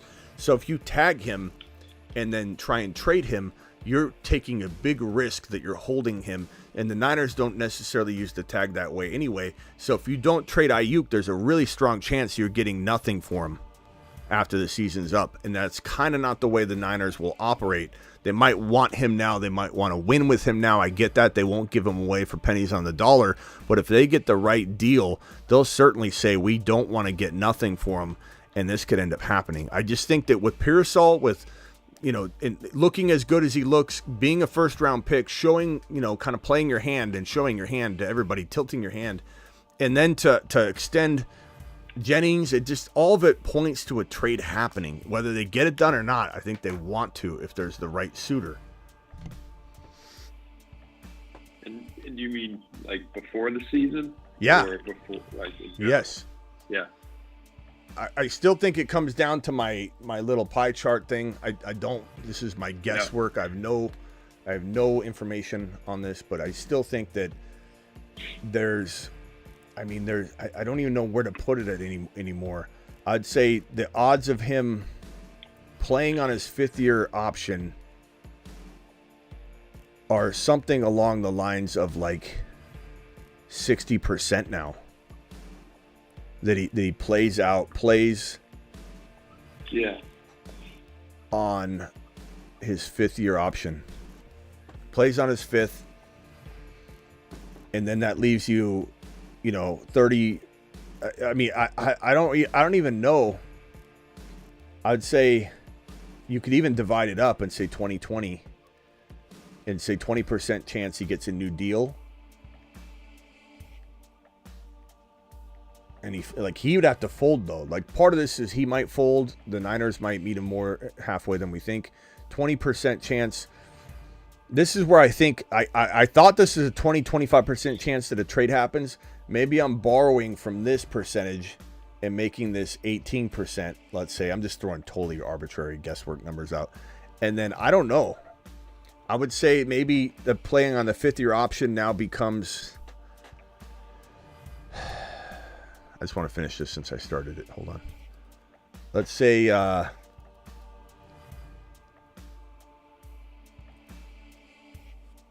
so 57%, and then what did I say? 25 here? 25% chance of getting traded. Does my math add up? 18 plus 57 plus 25 is 100. Yeah. So 18. So 25% chance of getting traded still. 50%, 57% chance of getting. And I almost could say this is 50. And this is, 32 or whatever, however you want to move the percentages around. I feel like a trade's more likely, so maybe that makes sense. Maybe something around that territory. 18% new deal, 32% trade, and that could be Debo or Aiyuk. I don't really know which one. And then 50% he plays on his 5th-year option. That's probably it. That's, if I had to guess, that's my pie chart expectation for an Aiyuk Debo move. And this is Aiyuk. And then the trade is for either wide receiver. That's probably what I would say. But look, any of these are still significant percentages, though. Like 18% new deal is still a big number. It's not like it can't happen. What's up, bro? Hey, speaking of Aiyuk and deals, what about T. Higgins? Do you think that he's more than likely, like, would the Bills want him? Because I know they're desperate for a receiver. Would they want Aiyuk or Debo? Or I'll throw Higgins in there, too, because I know he wants a new deal, and he's probably not going to get it. I mean, Debo's the better contract. And honestly, he's the better player. I mean, someone could say whatever they want. I mean, it's my assessment. It's my opinion. I think Debo's the better player. I think Aiyuk is becoming a really good player, but we also haven't seen, not that we've seen Debo play outside of the Niners system, but Debo is so dynamic, and he's one of the best yak yard receivers to ever play the game, especially in the last decade. And so, to me, it's an easy call to say Debo's more dynamic and more important to the Niners organization. And I think that you could put him in a place where they wouldn't get the right usage out of him, sure, but Buffalo would be fantastic. I think Aiyuk's a great receiver. You can't cover him in a phone booth, is what Debo often says, but it does come down to money. And when you look at this contract that Debo Samuel has, he's a free agent, an unrestricted free agent in 2026. You can even void that 2026 year. You can avoid his 2027 year, but he's an unrestricted free agent. And so what does that mean? Let's see here. Okay. Yeah, so unrestricted free agent in 2026. Okay. So his 2024 salary, you see right here, his dead cap next year would only be $15 million if you had to cut him or move him or anything like that. So his contract's very affordable. And, you could extend him if you wanted. My guess, to be honest with you, is if, let's say, the Buffalo Bills signed him, they would give him a little extension. They will probably say something like, hey, we know this is not what everybody's getting paid, and we know that that we don't have to give you anything. But we'll assign you to a nice little extension. It's not going to be what you're seeing out there 30, but we'll bump it up for the next 2 years, or we'll make it look really good on paper. We'll give you the extra $20 million somehow guaranteed over the course of the next couple of years. But he's an older player, so I do believe he will get some sort of extension if he gets traded. But I do think Debo would thrive in Buffalo. I think Buffalo would win a Super Bowl within 2 calendar years with Debo Samuel on the roster. I mean, that's a huge weapon. Yeah, because they had the three that we talked about, Debo. Well, I don't think we brought up T. Higgins, but T. Higgins wants to be paid like a top 10 receiver, and Aiyuk, and I'm like, I guess Debo would be. That's why I had to ask which one would be the best, and I guess it's Debo. Yeah, I mean, he's just more affordable. He's more affordable, bro. He's just way more affordable. A team looking to make a move right now, give up draft capital. Like, imagine having to give up a first round. Debo wouldn't require necessarily a first rounder, but let's say you had to give up a first rounder. Then you got to also pay Aiyuk freaking $30 million a year and $70 million guaranteed. Why not give up draft capital, probably less draft capital, and get a player that's only going to cost you the contract I just showed you, which is very affordable. What's up, Rag? Appreciate you dropping the $2 hauler. Rockout says, check your DM, Smitty. And Cobalt with a $5 hauler says, what's he saying here? Drafting with you guys has been a lot of fun.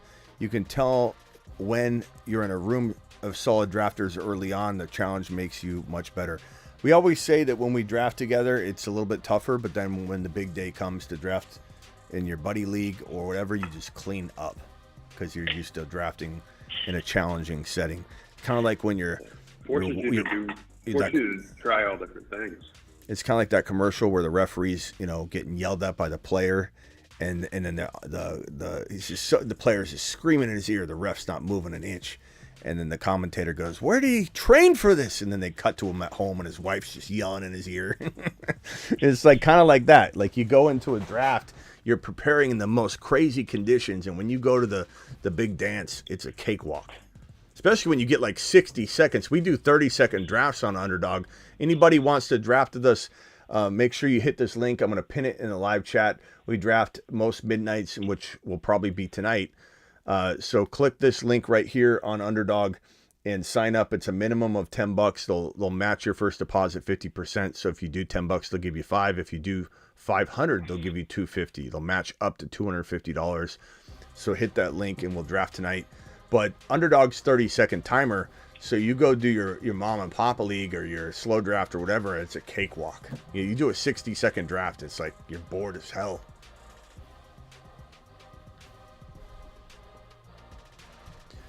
Rock Out. Hold on, I gotta check Rock Out's message. Did anybody hear Rock Out's message yesterday? It was unbelievable. That was good. Let me play it yesterday, where he says screwing touchdowns. I know he's saying scoring, but I like it the way that I hear it. Give me my cup, scoring touchdown, down, in the fourth round, giving my cup. Screwing touchdowns. What you want, man? I want Bijan scoring touchdown, dropping low, singing line up. I want Bijan. I feel like it's like Rock Out's music style reminds me of speaking in tongues at church. You know, just like I even put a post up on my Instagram similar to that, and he's just letting it rip. Just whatever's coming out, it's just coming out. It doesn't matter what it is. Yeah. Rock Out to the moon. Smitty approved on both those. You've just been... screwing touchdowns. Down.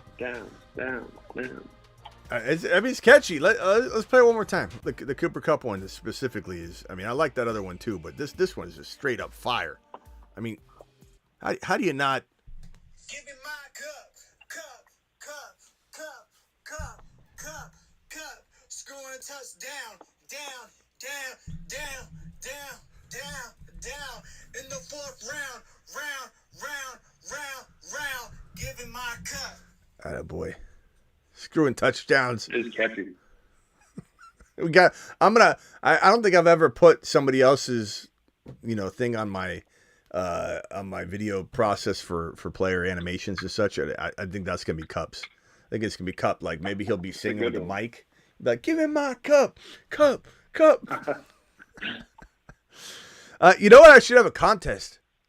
The person that sends me the best lip singing of that themselves, dressed up, doing something. Maybe even go up to their significant other, their wife or whatever, and just play it and lip sing it. Just go, "Give me my cup." It wins some sort of lifetime membership to the Fantasy Football Show, a spot in the 240 plus man league. I think we got to create some sort of contest. Is anybody down for that? Submissions, submitted to me on Instagram, DM me. I don't know. Anybody sends me a really good video, I'll put you in the league. You send me a really good video, not an animation of a character and you doing, somebody actually lip singing the hell out of that song. Of themselves. Doing it, or I guess you could talk someone else into doing it, but it better be good. It's better if it's you, talking. Do it in a store. Do it at a drive-through. I like play it. Say, hold on a second, my music's too loud. Give me my cup. Yeah, can I get 4 tacos? Screwing touchdowns, downs, and give me some extra hot sauce. Send me a video of you playing that song in an embarrassing way. Grab a speaker at Best Buy, hook your phone up to the Bluetooth speaker, and hit play, and let that sucker play at Best Buy on the Bluetooth speakers. Figure out a way. Send me a video. Best video gets a spot in the league. The 240 plus man league that we're throwing out here on with the Patreon. Let me put this up real quick. So Patreon, 242 man league, first 200 members to join the Patreon, $10 a month. Some people say, I don't have the money for that, Smitty. That's fine. I'm giving you an opportunity to win a spot in this league.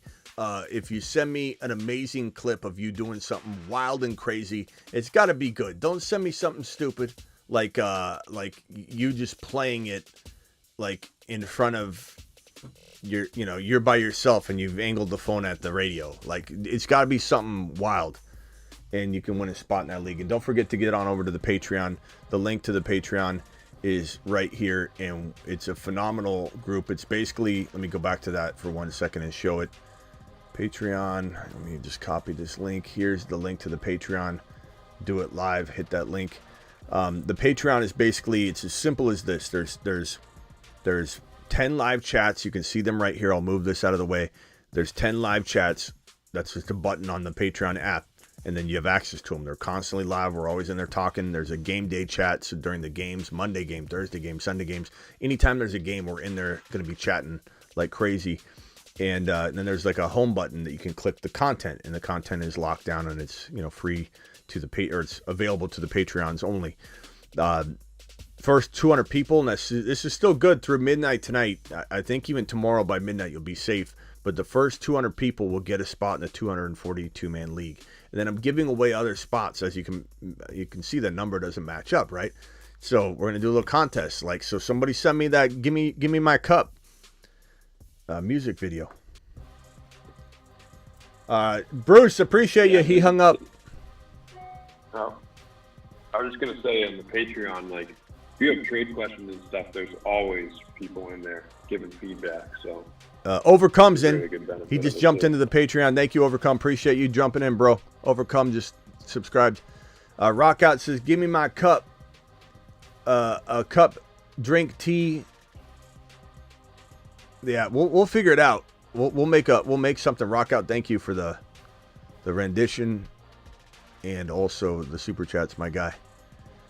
Justin with a $10 holler. $10 hollers to the moon. Get moon shots, my young man.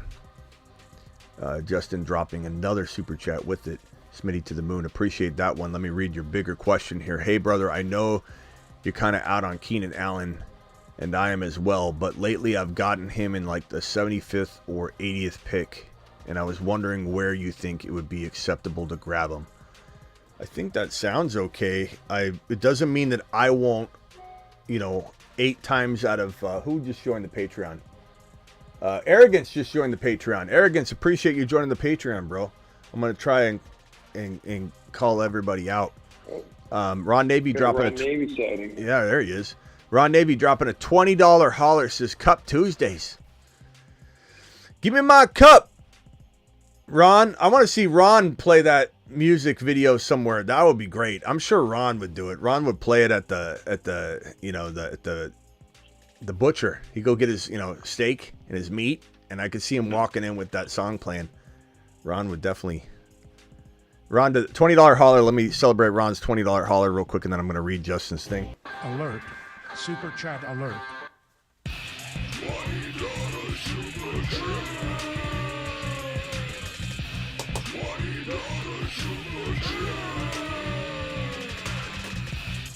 Alert. Super chat alert. I put all my cash money away.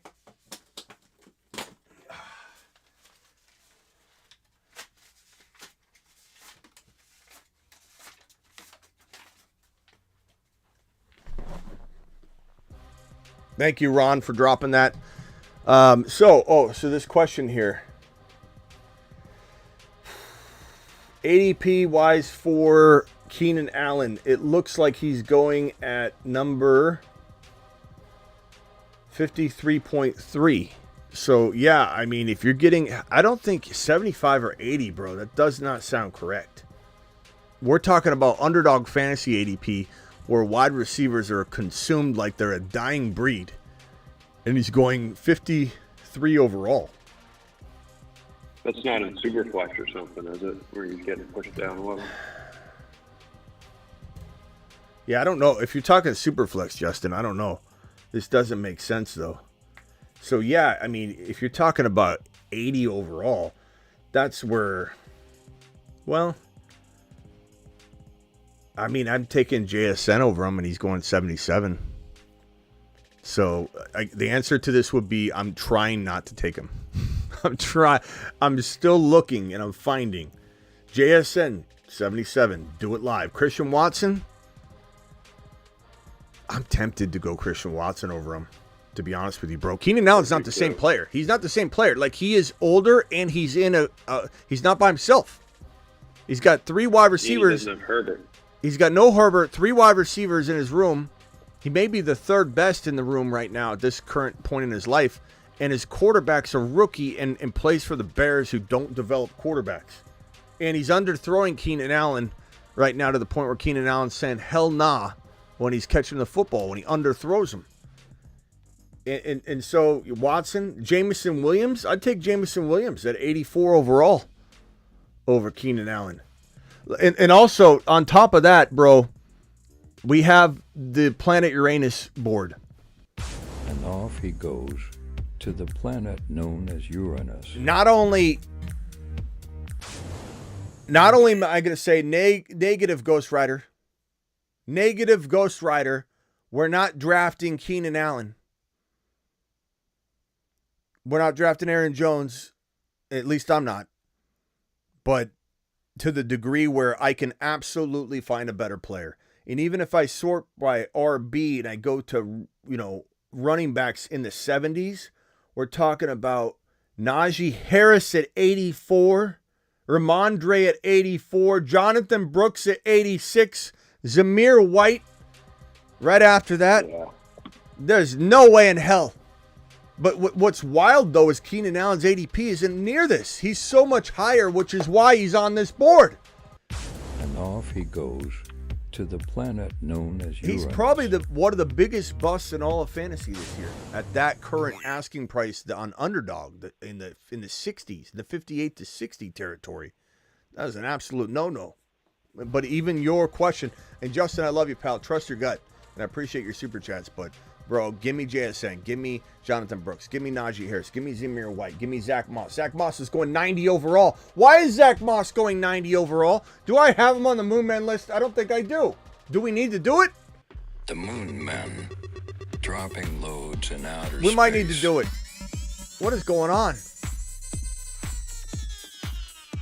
Space Monsters. I'm looking at this board and I'm just asking myself, how is Zach Moss not on here? At 90 overall, how is Zach Moss not on the Moonman list?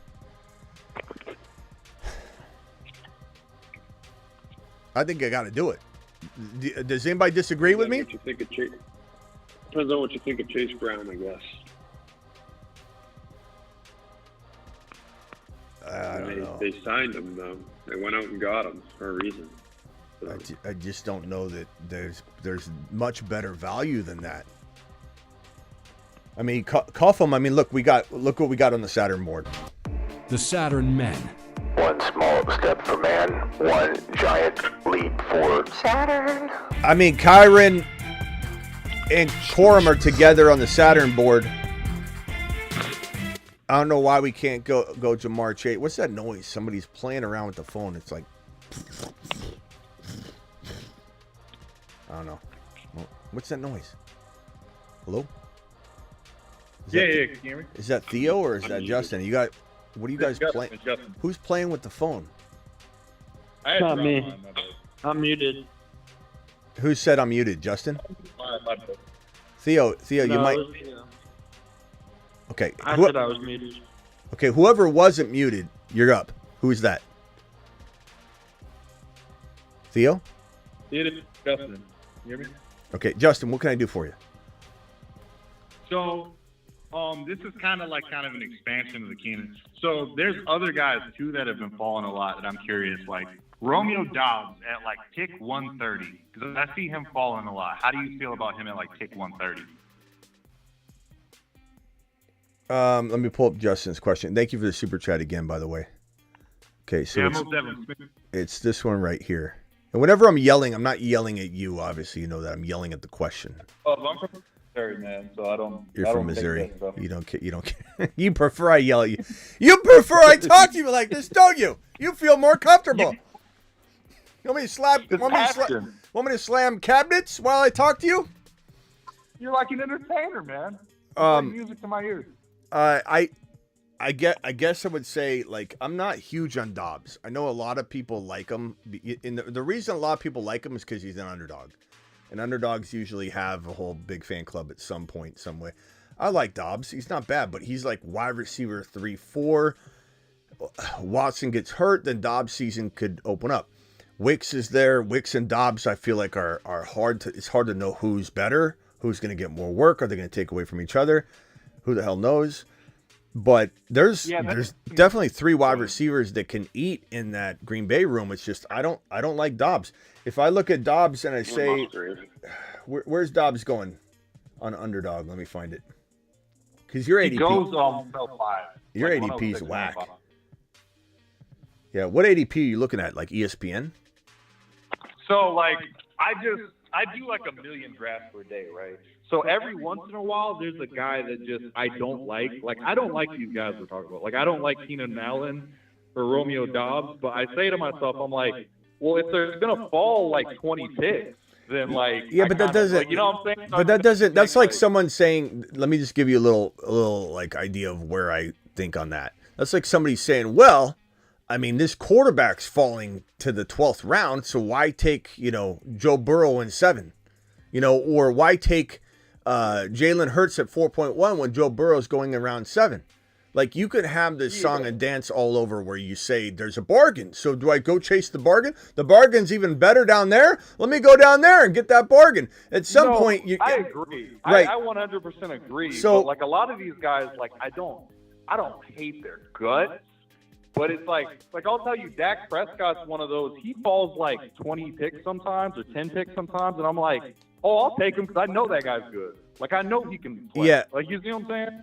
Here's what I'd say though. Like I think I debunked the idea that I could draft Keenan Allen because I went and I found JSN, I found Najee, I found Zamir White, I found Zach Moss, I found like freaking 8 people. Yeah, and I kind of agree with you because I think you said Christian Watson, and I was like, go ahead. And sorry, I'm choking. And sometimes I talk so much, I need to get. I'm out of my A&W root beer, so we need to take a little sip of water.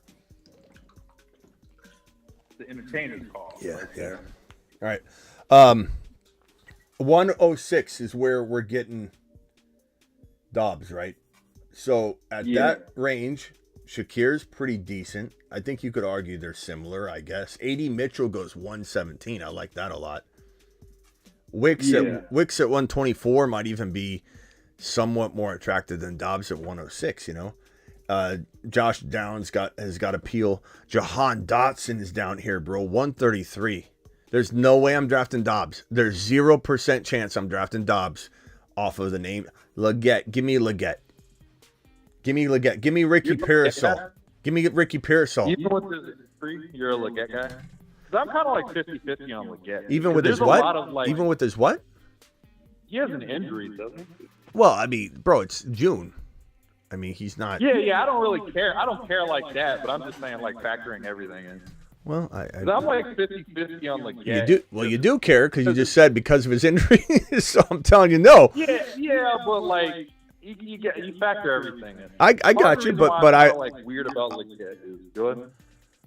I mean, I know he's hurt, bro. I'm factoring all that in, but go ahead. Why don't you like Leggett?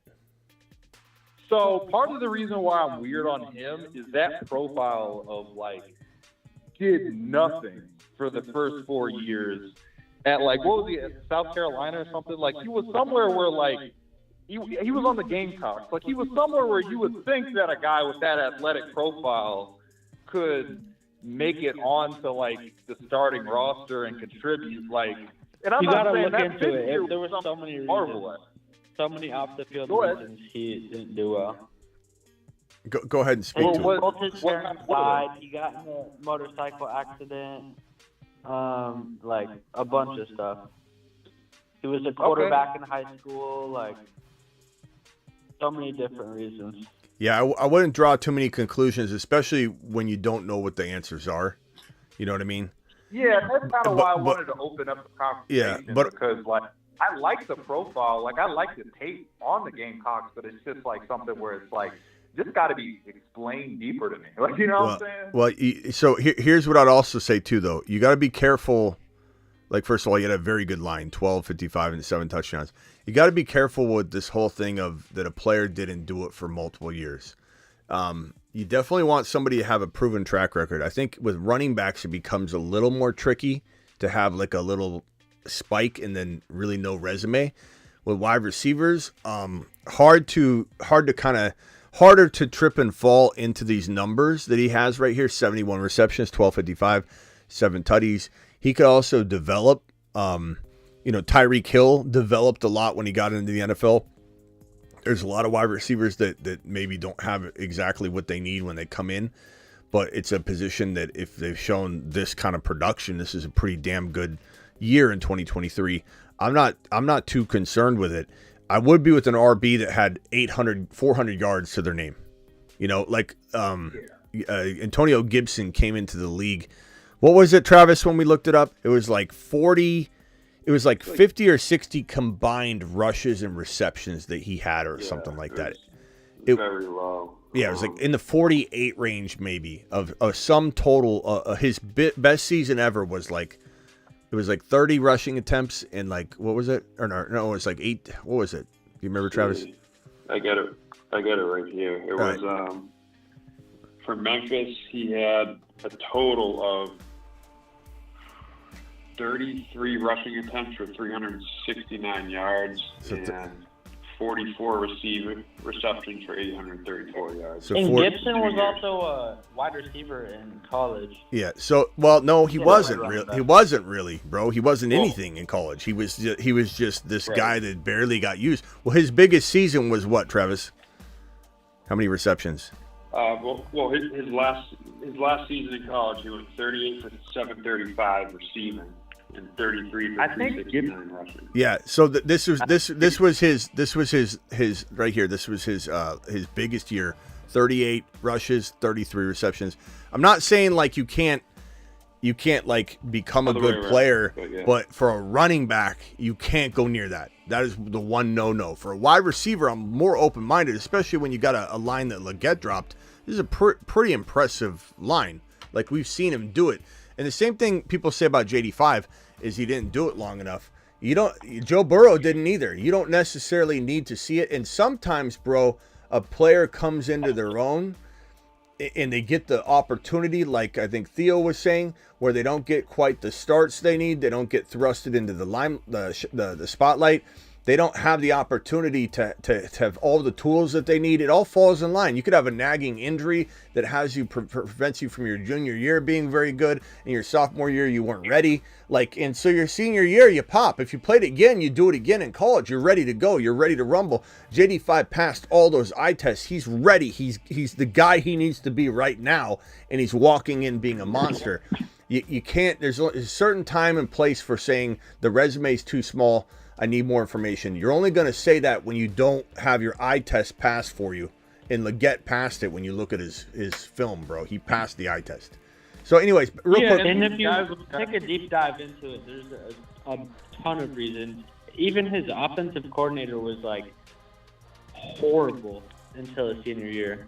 Okay, so to answer the question though, give me over Dobbs, give me Dotson, give me Leggett, give me Parasol, give me the chance of Parasol. I'd even say over Dobbs, give me Jermaine Burton, the third wide receiver on the Bengals. Yep. Yeah, I'm a huge Jermaine Burton guy. You know who else is a big Jermaine Burton guy? Who? The Moonman. The Moonman. The Moonman. Dropping loads in outer space. Or no, was it the Midseason Monsters? Yeah, the Midseason Monsters is a big Jermaine Burton guy. Would you take Javon Baker over Dobbs? Eventually, maybe. And I wouldn't be opposed to it, but I am hopeful that we're saying yes to this in a couple weeks or a month or 2 months. Hard to say right now because their ADPs are kind of probably far apart, right? But Jermaine Burton, I'd take. I love Jermaine Burton's a midseason monster. Almost put him on the Moonman list. I remember, but we have two new Moonman additions. First of all, Ford was added. Baker is on it, so we do love Baker. Ford, Parasol, Stevenson. I need to put photos up for these guys. Those are your Moonmen so far. The Moonmen definitely look thinner than the Marsmen. The Marsmen are beefy. Look at this. He's on a shuttle to Mars. Barkley, Henry, Jacob, Stroud, McBride, London. We already conquered this. Dropping and spinning aimlessly in space. This is a fantastic crew, but this Moonmen list is definitely like These are some deeper dive, guys. Loads in outer space. All right, hang tight. Let me go over to Theo. Theo, you're live. You can put yourself on mute, Justin. We'll come back to you. Would you trade in a super flex league? What's his name? Drake May and CD Lamb for CJ Stroud and Brandon Aiyuk. Say it again. Superflex League. Yeah, May and Lamb for Stroud and Aiyuk. I hate these deals when they have the best player in the deal, like from a 1 QB perspective in it, and then you gotta. I mean, damn, bro. You can't. I mean, you're drafting Stroud over Lamb every single time in a Superflex league. Well, no, actually not. I shouldn't say that. It depends. You're not in a fresh draft though. So it's you don't. Also 6 point passing touchdown. Yeah. So if you were in a startup draft and you had the control to find the hidden gems, you could get Cousins on a dynasty, as an aging quarterback no one wants to touch. Grab Penix Jr., grab Fields and Russell Wilson, or grab Aaron Rodgers with a combination of that, and you could make it happen from the onset, the jump. I could draft Lamb over Stroud in that kind of environment. But in a trade setting, who are your quarterbacks if you make this trade? You'd have Stroud, Love, and Purdy. See, you might. Damn, you almost. I'm not saying Purdy, Stroud, but you have Purdy and Love. You have Purdy, Love. You have Purdy, Love. I mean, your team gets worse. Unfortunately, I'm not saying Stroud's not worth it. I maybe try and do something else, but you have Purdy and Love. I almost think, you having Lamb with this versus losing Lamb, putting Purdy on the bench, and then putting Stroud in and having no. Who are your wide receivers? Aiyuk, Dell, Pickens, Adunze, Pearsall, Dotson. Can you get a McMillan? Damn, man. Who's the wide receiver you could get other than Aiyuk that he has? Tyreek.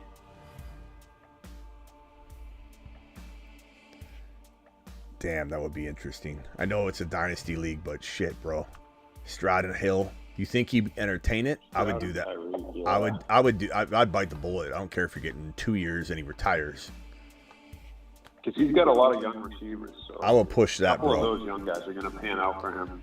I think anyway. I will push that. I would smash the hell out of that trade. All right. I mean, I don't know what he's going to say because, I mean, you do a dynasty startup wide receiver ranking video and you do contemplate where to put Hill and you struggle with it. And if we're putting Christian McCaffrey outside of the top 10 running backs, I'm not the top 10. Yeah. Wait, hold on. Where do we put him? We put him at, we put him at like 10. Dynasty. Yeah. Where do we put him at 10 or 11? 11? What was it? I don't think CMC was in the top 10 of Dynasty. Oh, we knocked him off to get him out of the way when here's the Dynasty ranking video. Yeah, so he's in the bucket of players that were waiting for the 11 spot. Yeah, it basically said like you might take him if you're going for it all that year, but you can't count on much more. So kind of same. I mean, I'm not saying I move Hill out of my 10. Receiver's a little different, but. I mean, damn, bro. I try and get this done. I don't know if you have to throw in somebody else later. I do it. All right. Hold on, Theo. Bob from Cali, a.k.a. John.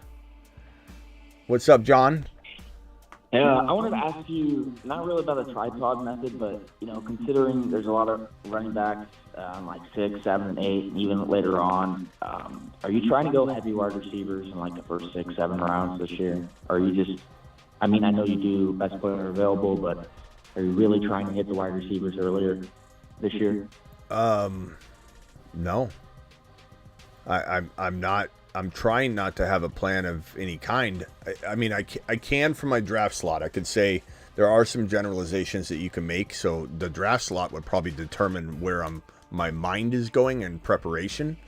But let's say, for example, you give me a draft slot. 5. If you gave me 5, I could go either way. I could definitely grab, let's say, Chase could fall there. If not, you're definitely, you could go St. Brown, but like Hill, Chase, JJ, you're probably not going to see Lamb or Hill most likely. But maybe you go JJ. I'll just say JJ, even though we're worried about JJ. 6 is still a good pick for him. And then in this territory, I love Kyron and Achane. I don't care if I've got to reach a little bit on Kyron. I would take Kyron here. I would take Achane in the middle of this round, or vice versa, depending on what you think you can get away with your league. So that's wide receiver, running back. And then I get to this round. Hurts probably goes. If he doesn't, I smash the hell out of that. I'd take Mahomes here. You see me draft 1 wide receiver, and I didn't even bat an eye. I'm not trying to force anything. There's so much value with those players right there that I just named. But then you say, okay, let's go with the running back approach. I'll take Bijan. I could go Bijan. I could go. I could go Barkley here too. I could go. Let me go wide receiver here and show you that. Debo. In this round, I could go Josh Allen. Now I'm totally balanced, bro. I got a wide receiver. I got a running back. I got the top quarterback. I could go Tank Dell here. Now I'm emphasizing wide receiver pretty well there. Round number 5, I go McBride. But you can see I have a tendency to try and bring myself back to some sort of balance if possible, because balance, I think, rules. It's the way I think, and it's the way that I preach. I think balance it gives you the most flexibility to not be drafting positions instead of players later. But there's definitely a scenario where I go Bijan. I go, you could put Barkley here if you guys don't like Kyron this high. Kyron, I'll still take Kyron in round 2. I don't even blink. And then Achane, I could go running back. I've obviously got no concern about receiver. Now I could go Cooper Kupp in 4 if I get so lucky. Tank Dell has fallen to 5. Devontae Smith oftentimes will fall to 4 or 5.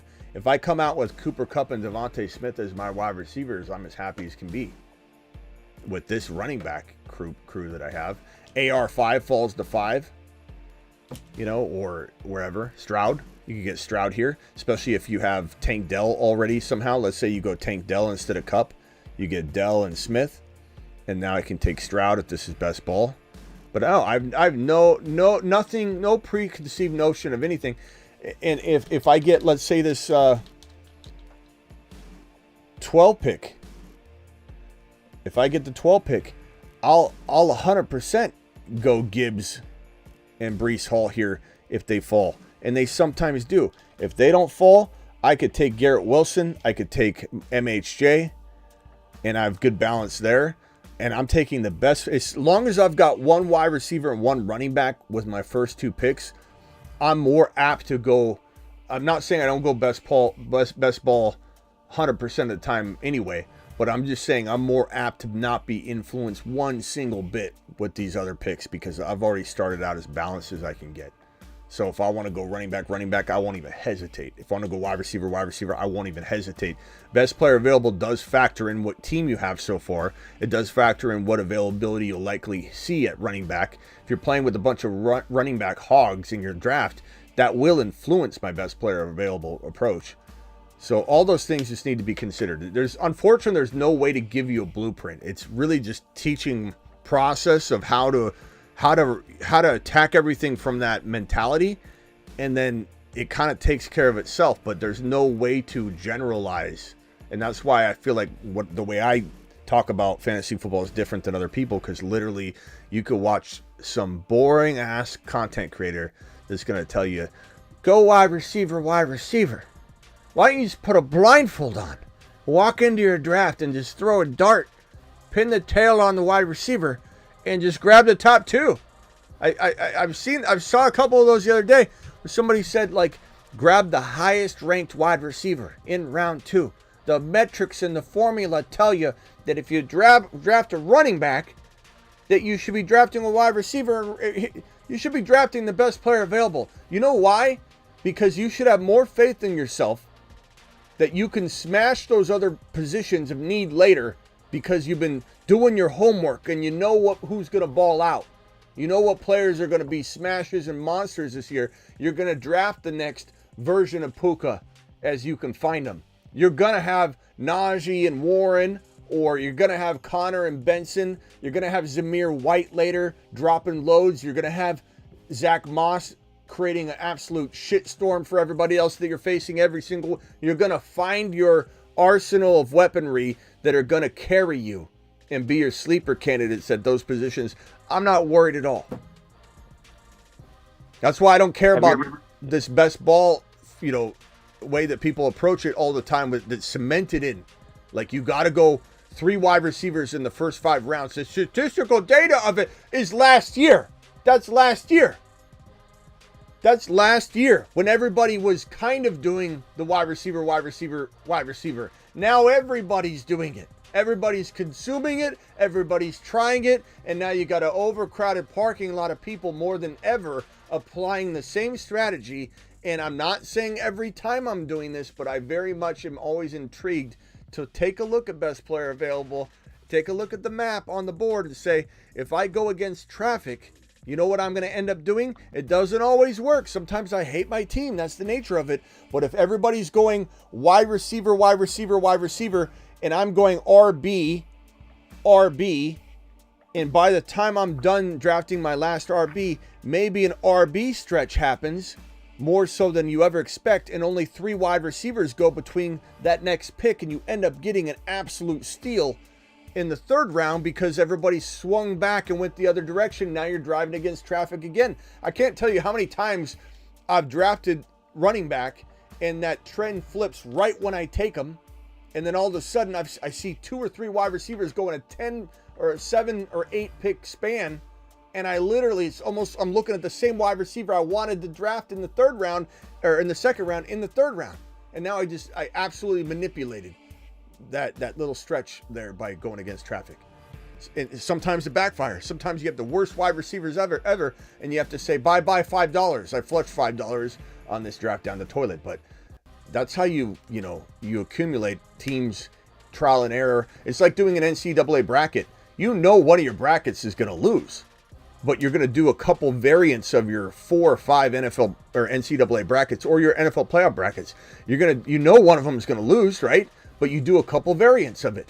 You got this fork in the road you weren't too sure about. Well, let's do the same bracket, but let's have it go that direction, and you cover your bases. That's the way you're kind of attacking best ball in a sense. And I do that per tournament. So if I'm doing a contest, the $5 Superflex Puppy, I'm going to draft the same approach over and over and variant, have some variants. And then the next week, the next day, whatever, I'll draft a different team kind of over and over and get different variants of it. So that if I've got the right formula, I've got tons of different ways in ways that I took that formula, and now I have this many shots at trying to win with that specific formula that was actually working and deployed beautifully. That's the way I approach best ball. It's not for everybody. Some people like the cookie cutter Excel sheet Eric content for that. That's fine. I don't blame anybody. The puppy's full.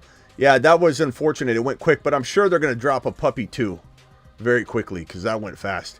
They also, Ron, flipped them to slow drafts, which usually I feel like they take away the slow drafts and they flipped them all to slow drafts last night. But I grabbed like 7 of them. I'm sorry, who's talking? I have one more question with Aiyuk. Who's talking? Traded, do you think Who's it's talking? Still Bob. Bob, okay. It's still Bob. John. If Aiyuk gets traded, does he end up falling or going higher? And if he does go to the Steelers, it's a good question. You know what's a better question? Why did Johns go by Bob? Like, why are you Bob and John? It's an honest question. I'm just asking. I'm really asking. I don't know. I don't have a solid answer. It's not like some common thing. Like, I feel like I've seen it before. Billy Bob, but John Bob. I don't know. I'm just curious. Okay, what do you prefer to go by, John or Bob? Because you're going by Bob on the call. John. Okay, John. I don't really care. You can call me whatever you want. I don't care. Can I call you Steve? I mean, if you want to, sure. I prefer to go by Bob, but I don't really care. I thought you wanted to go by John. Okay, anyway. Aiyuk. If Aiyuk is traded, does he go up in value or down in value is your question, right, John? Correct. Okay. Depends where he goes. So if he goes to Buffalo, God, that's tough. I'd say that,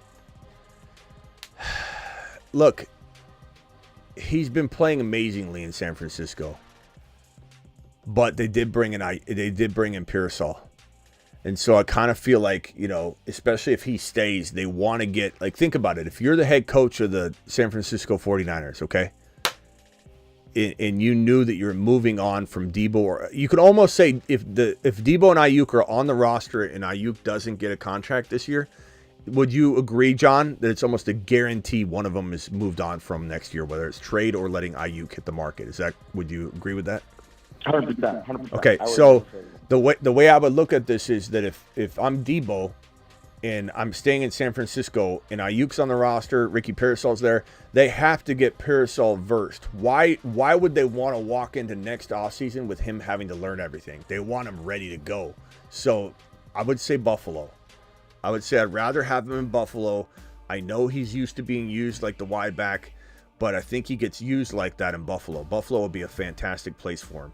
If Debo went to Washington, maybe he'd be less valuable because there's McLaurin, there's Dotson, there's Ekeler, there's JD5 running the ball.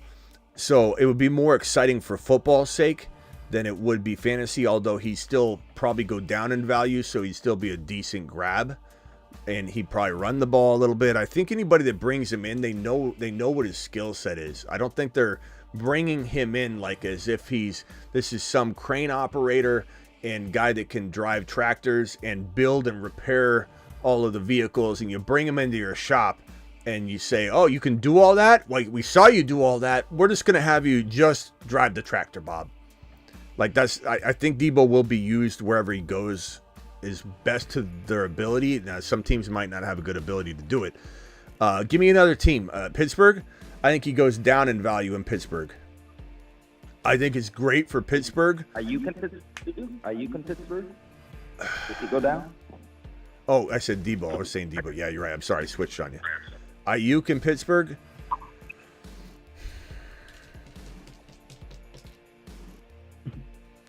I think it depends on Pickens' mindset.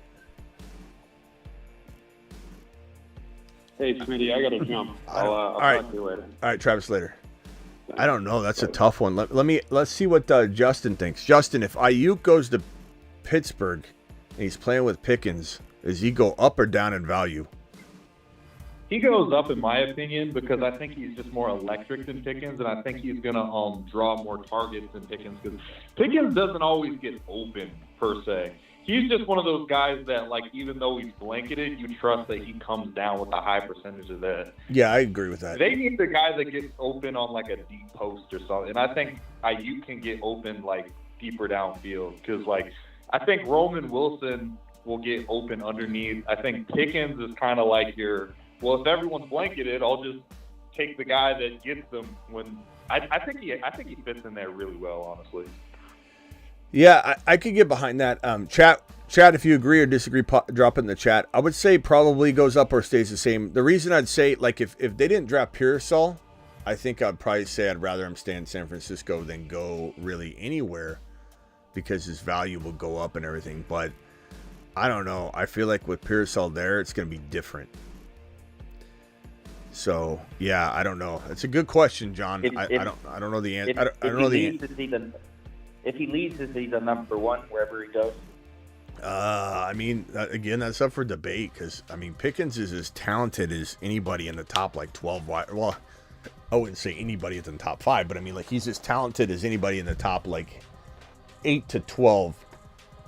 8 to 14 wide receivers in the National Football League. I mean, he literally is as talented as top 10 wide receivers. Pickens, so gifted.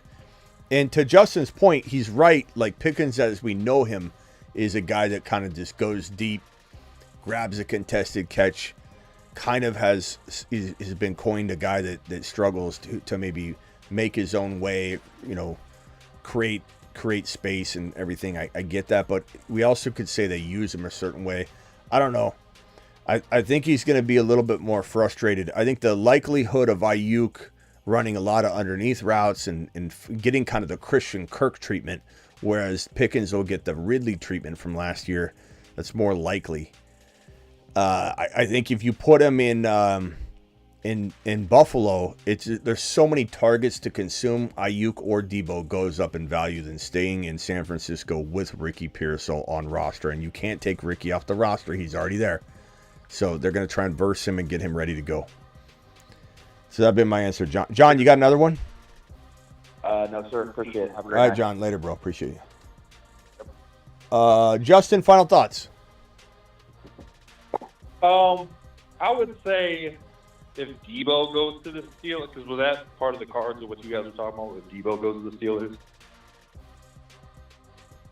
I was talking about both, really. Like, honestly, you could copy and paste it. If Debo goes to the Steelers, I think it helps them just because they need, like, an identity. Honestly, these bad offenses, I think they would have used the hell out of, like... The only thing is you have, like... I don't think they get as many touchdowns as they would necessarily. Like, I like your quip about the Bills because I just think that Josh Allen is going to find a way to throw, like, 30 touchdowns. And those touchdowns are going to go somewhere, Yeah, I mean, there's tons of targets available in Buffalo. So anybody that goes there is going to thrive. Like, I think some of these guys, like Dawson Knox, I don't think, like, ridiculously highly of, but I think he got, like, 8 TDs, like, a couple of years ago because it's just, like, Josh Allen's just going to throw him. But that's probably my final thoughts. Appreciate it. All right, bro. Later, bro. Appreciate you. All right, Marsman, rock out. Final thoughts, bro. Ziggy, off. Hello? Yep, what's up, rock out? Final thoughts, bro? Appreciate you. Yeah, what's your feelings on Flowers? I like him. I feel like he's going a tad high, but I still like him a lot. He was a Moonman last year, so you're not going to get me to talk bad about Zay, but I don't know that I love where he's going sometimes. I've seen people take him at the 3-4 turn, and as much as I like him, that is a place I don't like Zay, but I love Zay Flowers as, like... I don't think I'm going to get him very often in round 5, but like I would smash the hell out of a round 5 value, like even the top of 5. I would probably take him at the end of 4, just in thinking that, like, okay, maybe I'm taking him early, but I'll get the guy I want in 4 easier in round 5. So let me switch that up, and then it ends up working out. But it is tough to draft Zay in that 3-4 turn area. I just, it's not because I don't like him. It's just, it comes down to there's more players I feel a little bit more secure about. But good question. Yeah. All right, hold on. He's like hard to gauge in my opinion. You what? I say he's like kind of hard to get where you want him. Yeah. He's almost one of those guys I don't own very many shares of at all, bro. Like, literally don't have much Zay because his ADP is just wild. But I very, very much...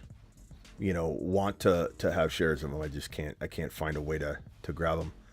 Hold on one second, rock out. Let me go over to Ron Navy. Ron Navy's live. Thank you for the super chat, Ron. What's up? You talking about my Steelers? Yeah. What are your? Are you hearing any new actual? Like, are people just saying the same thing they were saying earlier? Like, we still want to get Aiyuk, or is there like any sort of new, actual, tangible, not evidence but buzz that the Steelers are back in the? We're trying to pick up the phone and call the Niners and get Aiyuk or Debo, or is it people just running their trap? I think it's just people running their trap. I don't think the Steelers are going to pay the price that Aiyuk commands. Yeah, I don't either. I think that Ron's right. They almost eliminate. This is why I said Aiyuk trade and contract is almost priced out by the Niners organizationally, not the fan base, not the players. I love the Niner fan base. I love the Niner players. I love Debo Samuel. I do love Brandon Aiyuk, ASU guy. I love Garendo. I love Pearsall. Like, I'm not a Niner hater at all. But the organization, the stupidity behind how they sign their players in the offseason has priced Aiyuk probably out of a trade and a contract, and that's why that likelihood of him playing out his fifth-year option at the bigger piece of the pie that I mapped out earlier. And who's going to pay him? The only team that I think has the money and would pay him would be Washington, and partly because they look at it as an investment to get him with JD5. And keep in mind that when a player is in a bind, I've said this before, when a player, so Aiyuk is in San Francisco, right? And right now he's feeling pretty bad about himself. Focus here, pal. And so, damn my camera. Come on, focus. So he's trying to get out of this situation right now, Aiyuk. He's in a box right now. He's standing on principle. He's standing on his business. And to tuck tail and go back and take this offer is going to feel bad for him. If he's going to go to another team and feel loved, maybe get some incentives that make him feel loved, he goes to play with JD5. He has a much more opportunity to say on the phone or with his agent or whatever, yeah, that deal they're offering might not be that much more than the Niner deal that I'm saying hell no to.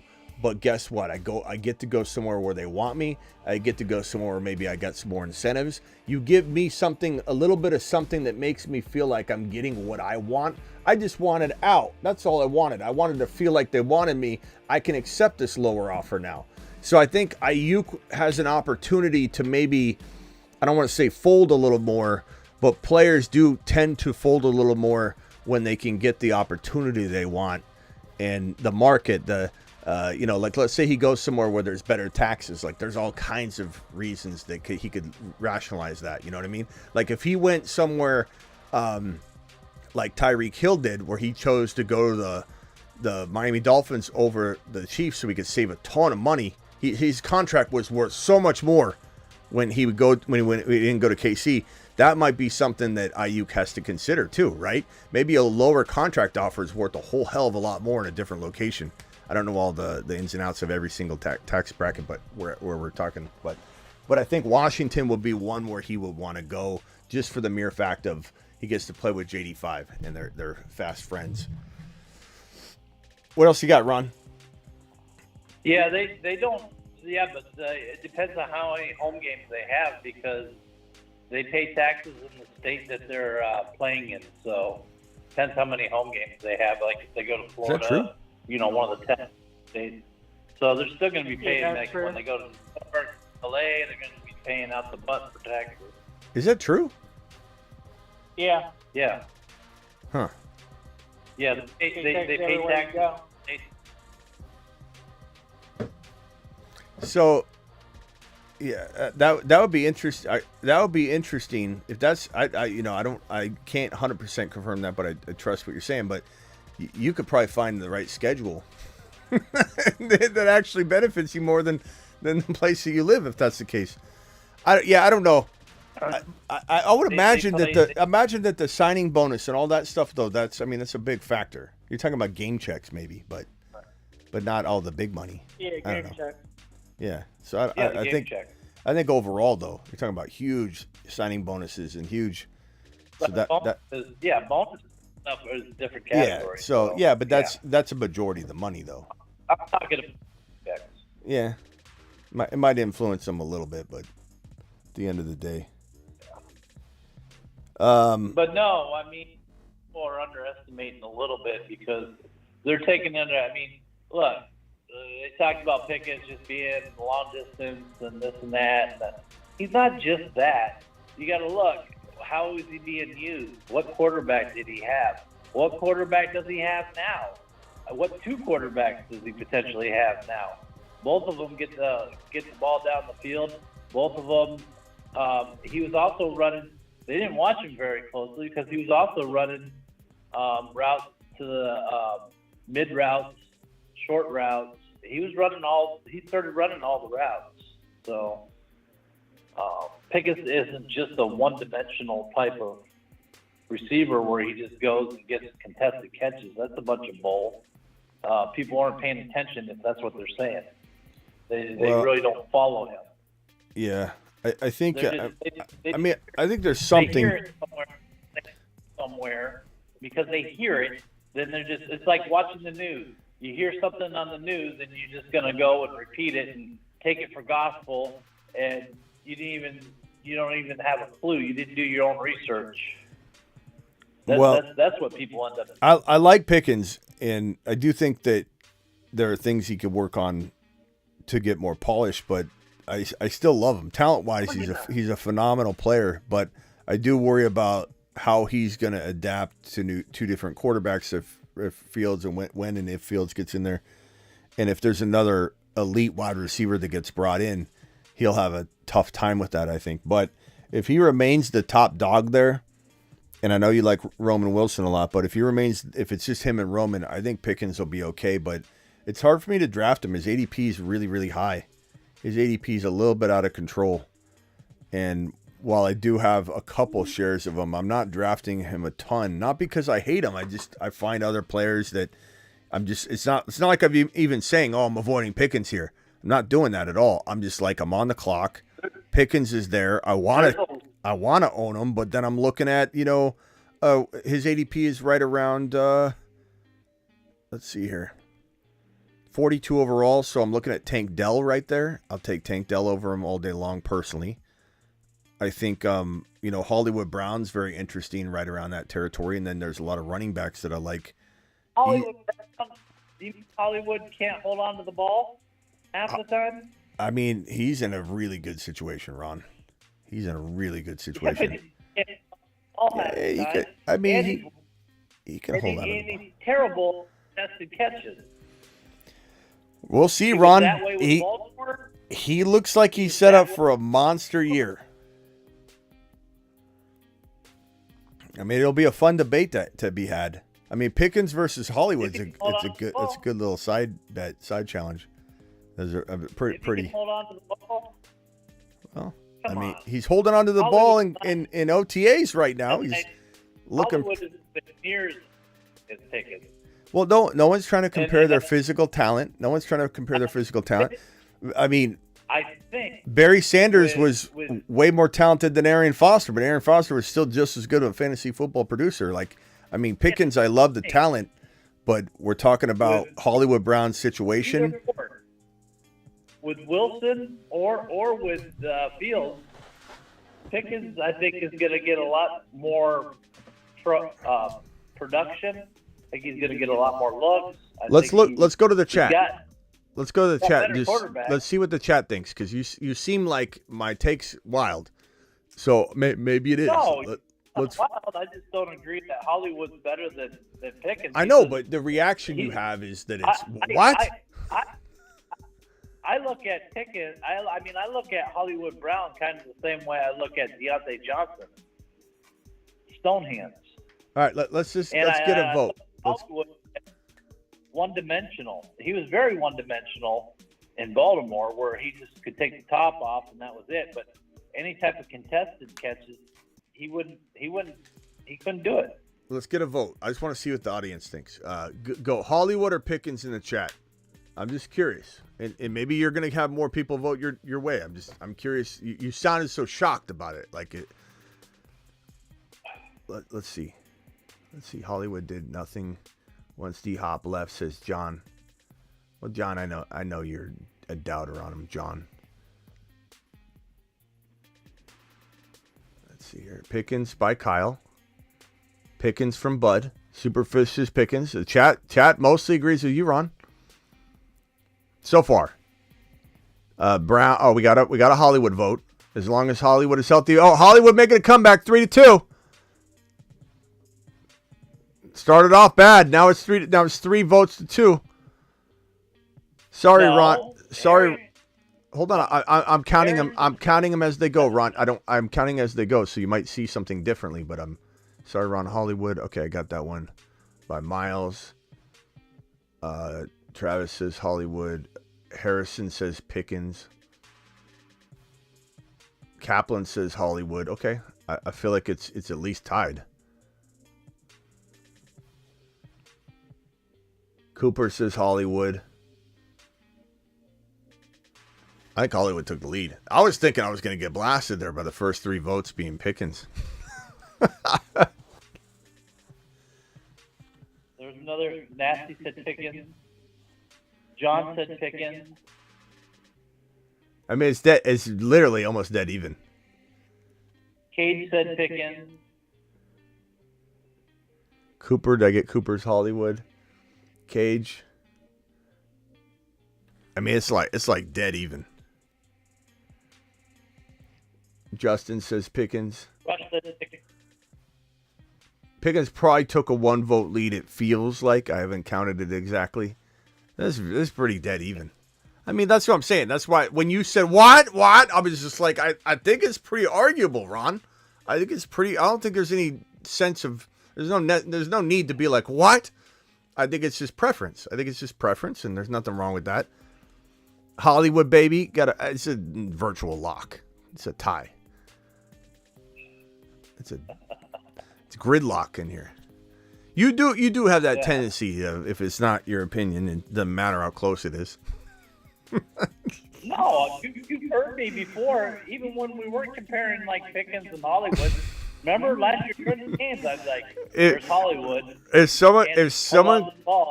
someone called in and started saying that Hollywood's a piece of trash, he's going to be garbage, Caleb is going to make his receivers so much better, in your gut, you'd be like, Hollywood's got Mahomes. What are you talking about? Well, there's a lot of receivers that have Mahomes that you know I'm right. They drop the ball just as much, right? they didn't perform. All I know is Hollywood has done well in his career before. It's not like he's been inconsistent. I'm not saying he has been consistent. I'm not saying that. But Hollywood's going into a very, very unique situation, and he looks fantastic right now. I know it's early. I know they're not getting hit. I get all that. But we only have this to go off of. And when someone's looking good and someone's not looking good, or someone's looking good and someone you don't even hear about, you tend to like kind of lean toward I was excited about this anyway, and now Hollywood's catching all these long, deep passes from Mahomes, and he's pulling them in. He's pulling them in, Ron. He's not dropping anything. I get he's had an issue with drops, but maybe he worked on it. You've had an issue with your temper. You've worked on that?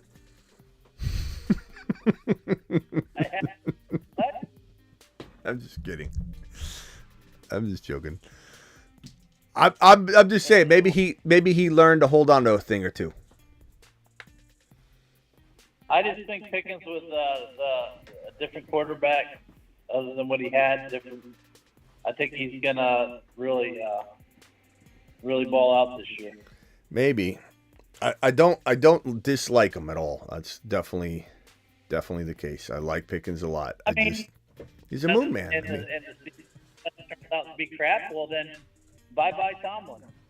Suspension means nothing, because I tell you what, the Steeler fans will freaking just have at it at the Roonies for freaking doing that. And another freaking mediocre year of not going anywhere in the playoffs. They've had enough of it. So we'll see. We'll see. Trying to make it feel good. All right, I got to get out of here. I'm like almost 2.5 hours into the show here. Let me go to Rockout real quick. Rockout, you got any final thoughts? Bijan to Saturn to the moon to next atmosphere. Let's go. Bijan. All right, thank you, Rockout. I'll see you later tonight. John, final thoughts, John. 30 seconds on Bucky Irving. Kind of a cool prospect that, we were curious where he'd go. Goes to a team that they already have a guy that plays the role that he wants to play. Makes it hard to like him. You could cuff him as like a clone, but I don't know that I don't think he's gonna vulture too much. He feels a little Tank Bigsby to me at this point. Not that I feel like he can't be really good. Joel, you got a 2.5-hour show to replay if you just got here. So good news for you. Just pretend I'm live. Just rewind it and just pretend I'm live. I probably say Bucky Irving. I'm drafting very rarely. If I draft Rachaad White, it's not a bad idea. It's one of those like cuffs, but not really a standalone grab for me. I've done it, but it's not somebody I'm targeting a lot. Like right now, I'm grabbing, certain handcuff guys like that I don't own the starter, but I'm grabbing them a ton. I'm grabbing Spears a lot. I'm grabbing players like that, but I don't love Bucky Irving right now, especially in that offense. They didn't run the ball well last year, yards per carry wise at all. They wanted to replace Rachaad White at certain points, like, hey, we need to do something about the rushing production next year, because Rachaad White was like awful between the tackles. He was great receiving. So I don't know. That might open the door to him, but I don't know. We'll have to see. He just doesn't feel like the right. They should have drafted a Braylon Allen if they wanted to divide up the room. They just didn't pick the right guy, in my opinion. All right, John, we'll see you later. Yep, thanks, Smitty. Ron, any final thoughts? Yeah, I hit not the guy. I did 8 picks on a baseball thing, and got 7 out of 8. Nice. A little pay. Nice. Nice job. All right, Ron season to the moon. Later, bro. Later. We'll be back tonight to draft if you want to do it. Later. All right, I'll see you all later. Appreciate every single one of you. I think I got 2 super chats. Justin dropped one. Did I get to these yet? There's guys like Kyron, Henry, and Jacobs early that I think you can't afford to pass on in every single draft, especially when they fall. I definitely agree with that. I'm scooping up those guys, Achane included, absolutely. Achane is a guy that I want in every single draft practically, and I need to stop it because I have him. So I'm going to be like 90% exposure. Justin, what are my exposures? Let me see if let me hit that real quick and just see what my exposures are. Completed exposure. Penix Jr., Benson, Jalen Hurts, Ricky Pearsall, Jonathan Brooks, Jaden Daniels.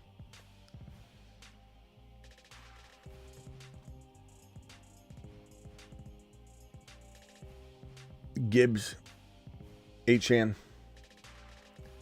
Yeah. My higher exposures do include a bunch of deeper players, though, that are always falling, whereas the draft slot I get dictates whether I can get Achane. And so he doesn't float, into the top 8 because I can't get that draft slot enough. But a guy like Penix Jr., I'm getting almost every single time I draft, and so he's one of my highest exposures. A guy like Najee, I'm getting a ton of drafts. A guy like Benson, I'm getting a ton of drafts. Jalen Hurts, man. Jalen Hurts is 57% exposure. He's tied for second. Wow. Pickens equals yards, catches, Hollywood, big plays, TDs, says Justin. All right, thank you guys for the super chats. Thank you to everybody that dropped a super. Ron dropped a $20 hauler. Calvin Krim, Moondog, Rock Out, That Boy, Overcome, Vito, Rock Out, Rag, Jonathan, Justin, Rock Out, Justin, again, Ron Navy, Justin, Justin, and Justin. Thank you for your super chats, Justin. Appreciate all the good comments and conversation. Justin to the moon, Ron to the moon. I'll see you all tonight. Don't forget we're drafting on Underdog. That link is, I believe, pinned in the live chat. I can drop it one more time. But if you want to draft tonight, hit this link, sign up, and be ready so we can attack the Underdog drafts tonight together. Appreciate every single one of you. Celebratory messages, I think I got all those out of the way. I believe. No, I didn't. Shop key. No, yeah, hold on. That was a different. I grabbed the wrong one. I don't know what that question was, bro. I'm sorry. I'm closing it. I know you're probably like, no, my question's on screen. I gotta go. So let me hit these. Very blessed indeed. 5-month membership said redemption year for Bijan Dell AR5. Donnie said this one earlier. He said CMC is cursed with the Madden curse. I don't know if you guys agree with that. Superfish. The Chargers need a good tight end. And then Arrogance, who joined the Patreon, by the way, said, Smitty, what draft position do you like? And I told him, like, I like 5 and 6 and 1 kind of right now, but I go back and forth. To be honest, it's really, really tough to decide what. It depends on the draft as well. Like sometimes I like a different draft slot and a different type of format. So a super flex, I'm loving the 11 or the 12 right now. Pickens number 30, wide receiver Hollywood was 54. Facts. I mean, yeah, but that was last year. I mean, he's got Mahomes now, and he might be Mahomes' number one wide receiver. So last year's last year. Last year's remember when story, Ron, which according to Tony Soprano is one of the most boring forms of conversation. Tony Soprano says, remember when was one of the most boring conversation forms that you can have. If you haven't watched The Sopranos, Ron, get on that right now. That's more important than even best ball drafting right now. So get on top of that. I'll see you all tonight. Don't forget the Patreon. It is right here, ladies and gentlemen. The first 240 members will get into the league. And I want everybody to join me in this league. It's a 240 plus man league. Here's the Patreon link. First 200 members will get in. Now you have to keep your if you don't keep your membership active, you'll remain in this league. But the winners of each of the 11 leagues, the winners will advance to the Dynasty League in 2025. So it'll be 11 people and myself, and there's 11 leagues of 22 people. It's going to be best ball style, and it's going to be remarkable. But in order to qualify, you do have to keep your Patreon membership. If you don't, you still stay in the leagues here, but you won't qualify. You'll go to the next person down to get into the Dynasty League. So join the Patreon. You'll definitely get into this league, though. And it's just a matter of if you want to stay in. And the Patreon's awesome. It's 10. What do you get with it? 10 live chats. You get this content over here. It's really simple. It's just exclusive lockdown content. And then there's a chat tab. And then there's 10 live chats we're living in there. What type of draft tonight? Let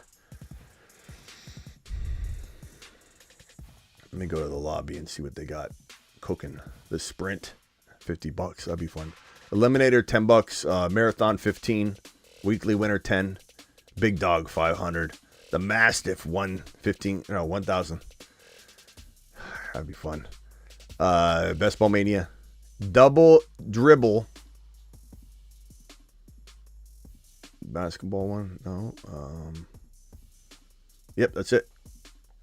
So probably a weekly winner, a marathon, or an eliminator, I'd imagine. I'll see you all tonight.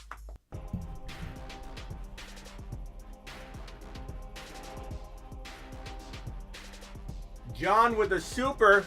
What type of draft? Appreciate that one. And Ron Navy coming in with the final super chat wad. Too much faith in Mahomes. He targets several wide receivers, except Kelsey gets the most.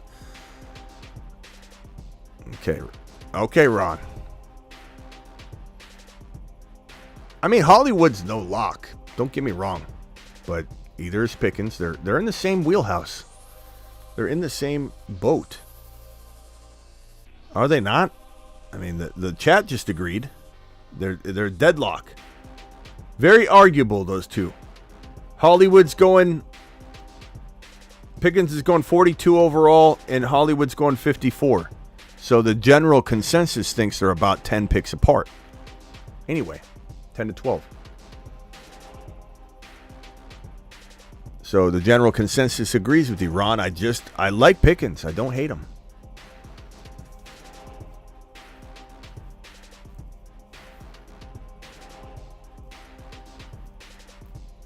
Prime says Hollywood Brown is the next Sky Moore. Spoken by a true anti-Mahomes and I don't own Hollywood anywhere owner.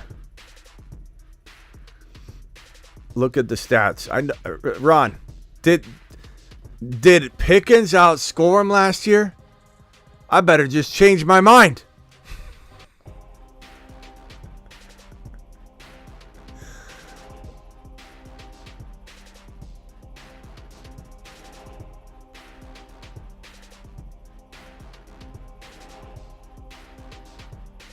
I don't hate Pickens.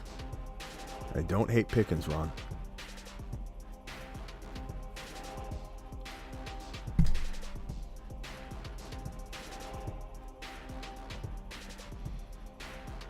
DeBalt to the moon, dropping a 10-watt on screen. DeBalt.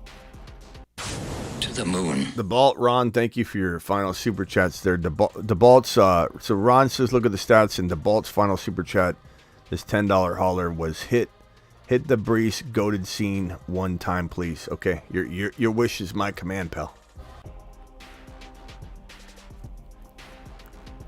Brees Hall is 8 foot tall. He will always answer the mother freaking call. Don't let him fall. In the third, don't stall. Just give Batman the freaking football. He's Brees. He's Brees. He does a hell of a job.